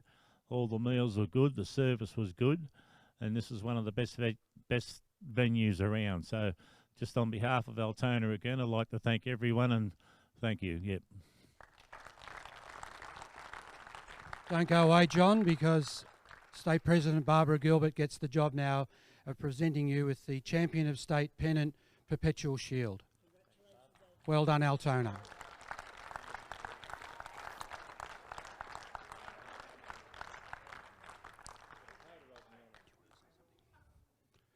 Well done. Ladies and gentlemen, I'd like to introduce now the State President of Bowls Victoria, Barbara Gilbert.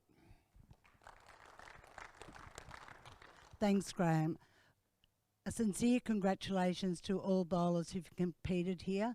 There can only be one lot of finalists, and you've all done the Bowls Victoria proud with the efforts and the display of your bowls on the green, and we thank you.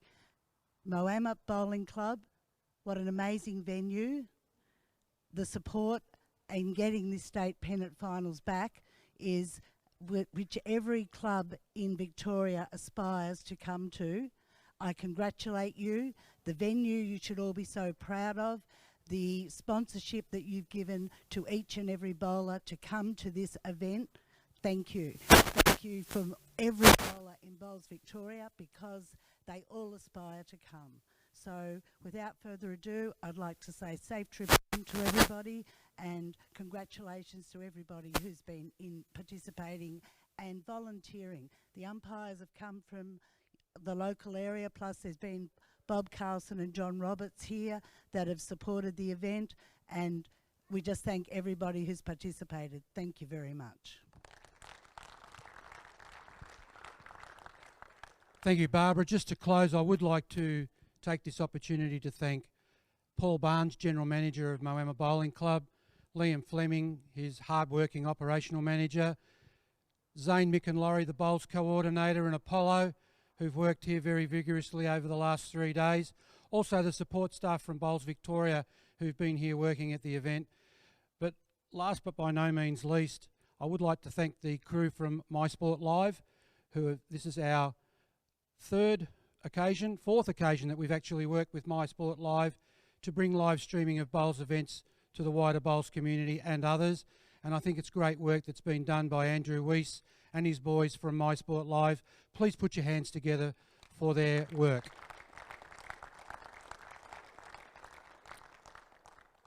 And I'd also like to thank Guy Hand. Guy, our Communications and Marketing Manager. This is Guy's last event for Bowls Victoria. Guy is moving along to another position, but Guy, your work that you've done in the area of live streaming for Bowls Victoria has been first class, mate. Well done. And as was stated earlier on the live streaming, it's all on again in another week and a bit's time when the midweek pennant is on here for the state finals at Moama from the 8th of May. Unfortunately, it won't be live streamed, but we're anticipating and hoping that we'll get big crowds again along here for this event. On behalf of Bowls Victoria, the board and its staff and its members, thank you everybody for attending today, and thank you for the spectators and the good sportsmanship that prevailed on the greens over the weekend. Thank you very much.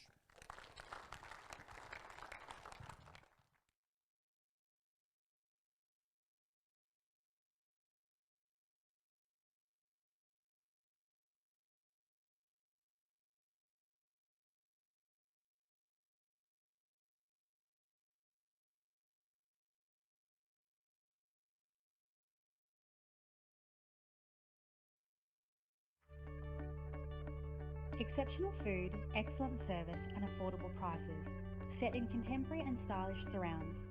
The bistro is an excellent choice for dining. Experience it for yourself. Call now to reserve your table. Get ready to create desserts your own way. Simply choose your ice cream or yogurt, then select your toppings and your sprinkles and enjoy. It's eat-in and takeaway, it's for young and old. It's frozen and sprinkled, it's sprinkle. Are you ready for epic? Claim your free trial online or in club today and join the gym where 500,000 hearts beat as one.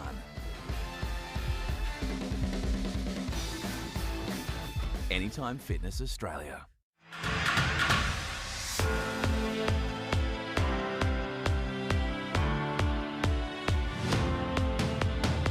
Open Elite 8 Premiers, how does that sound? Big wicket, that one bounced. Come on!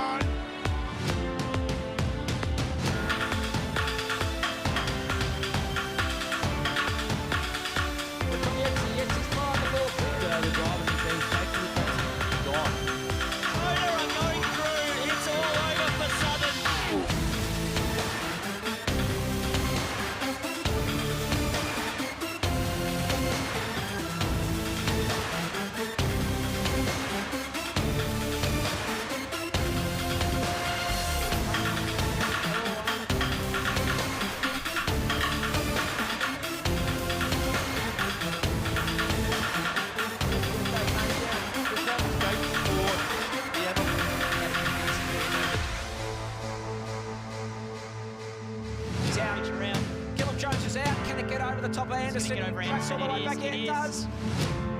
And he's locked in, but what a goal!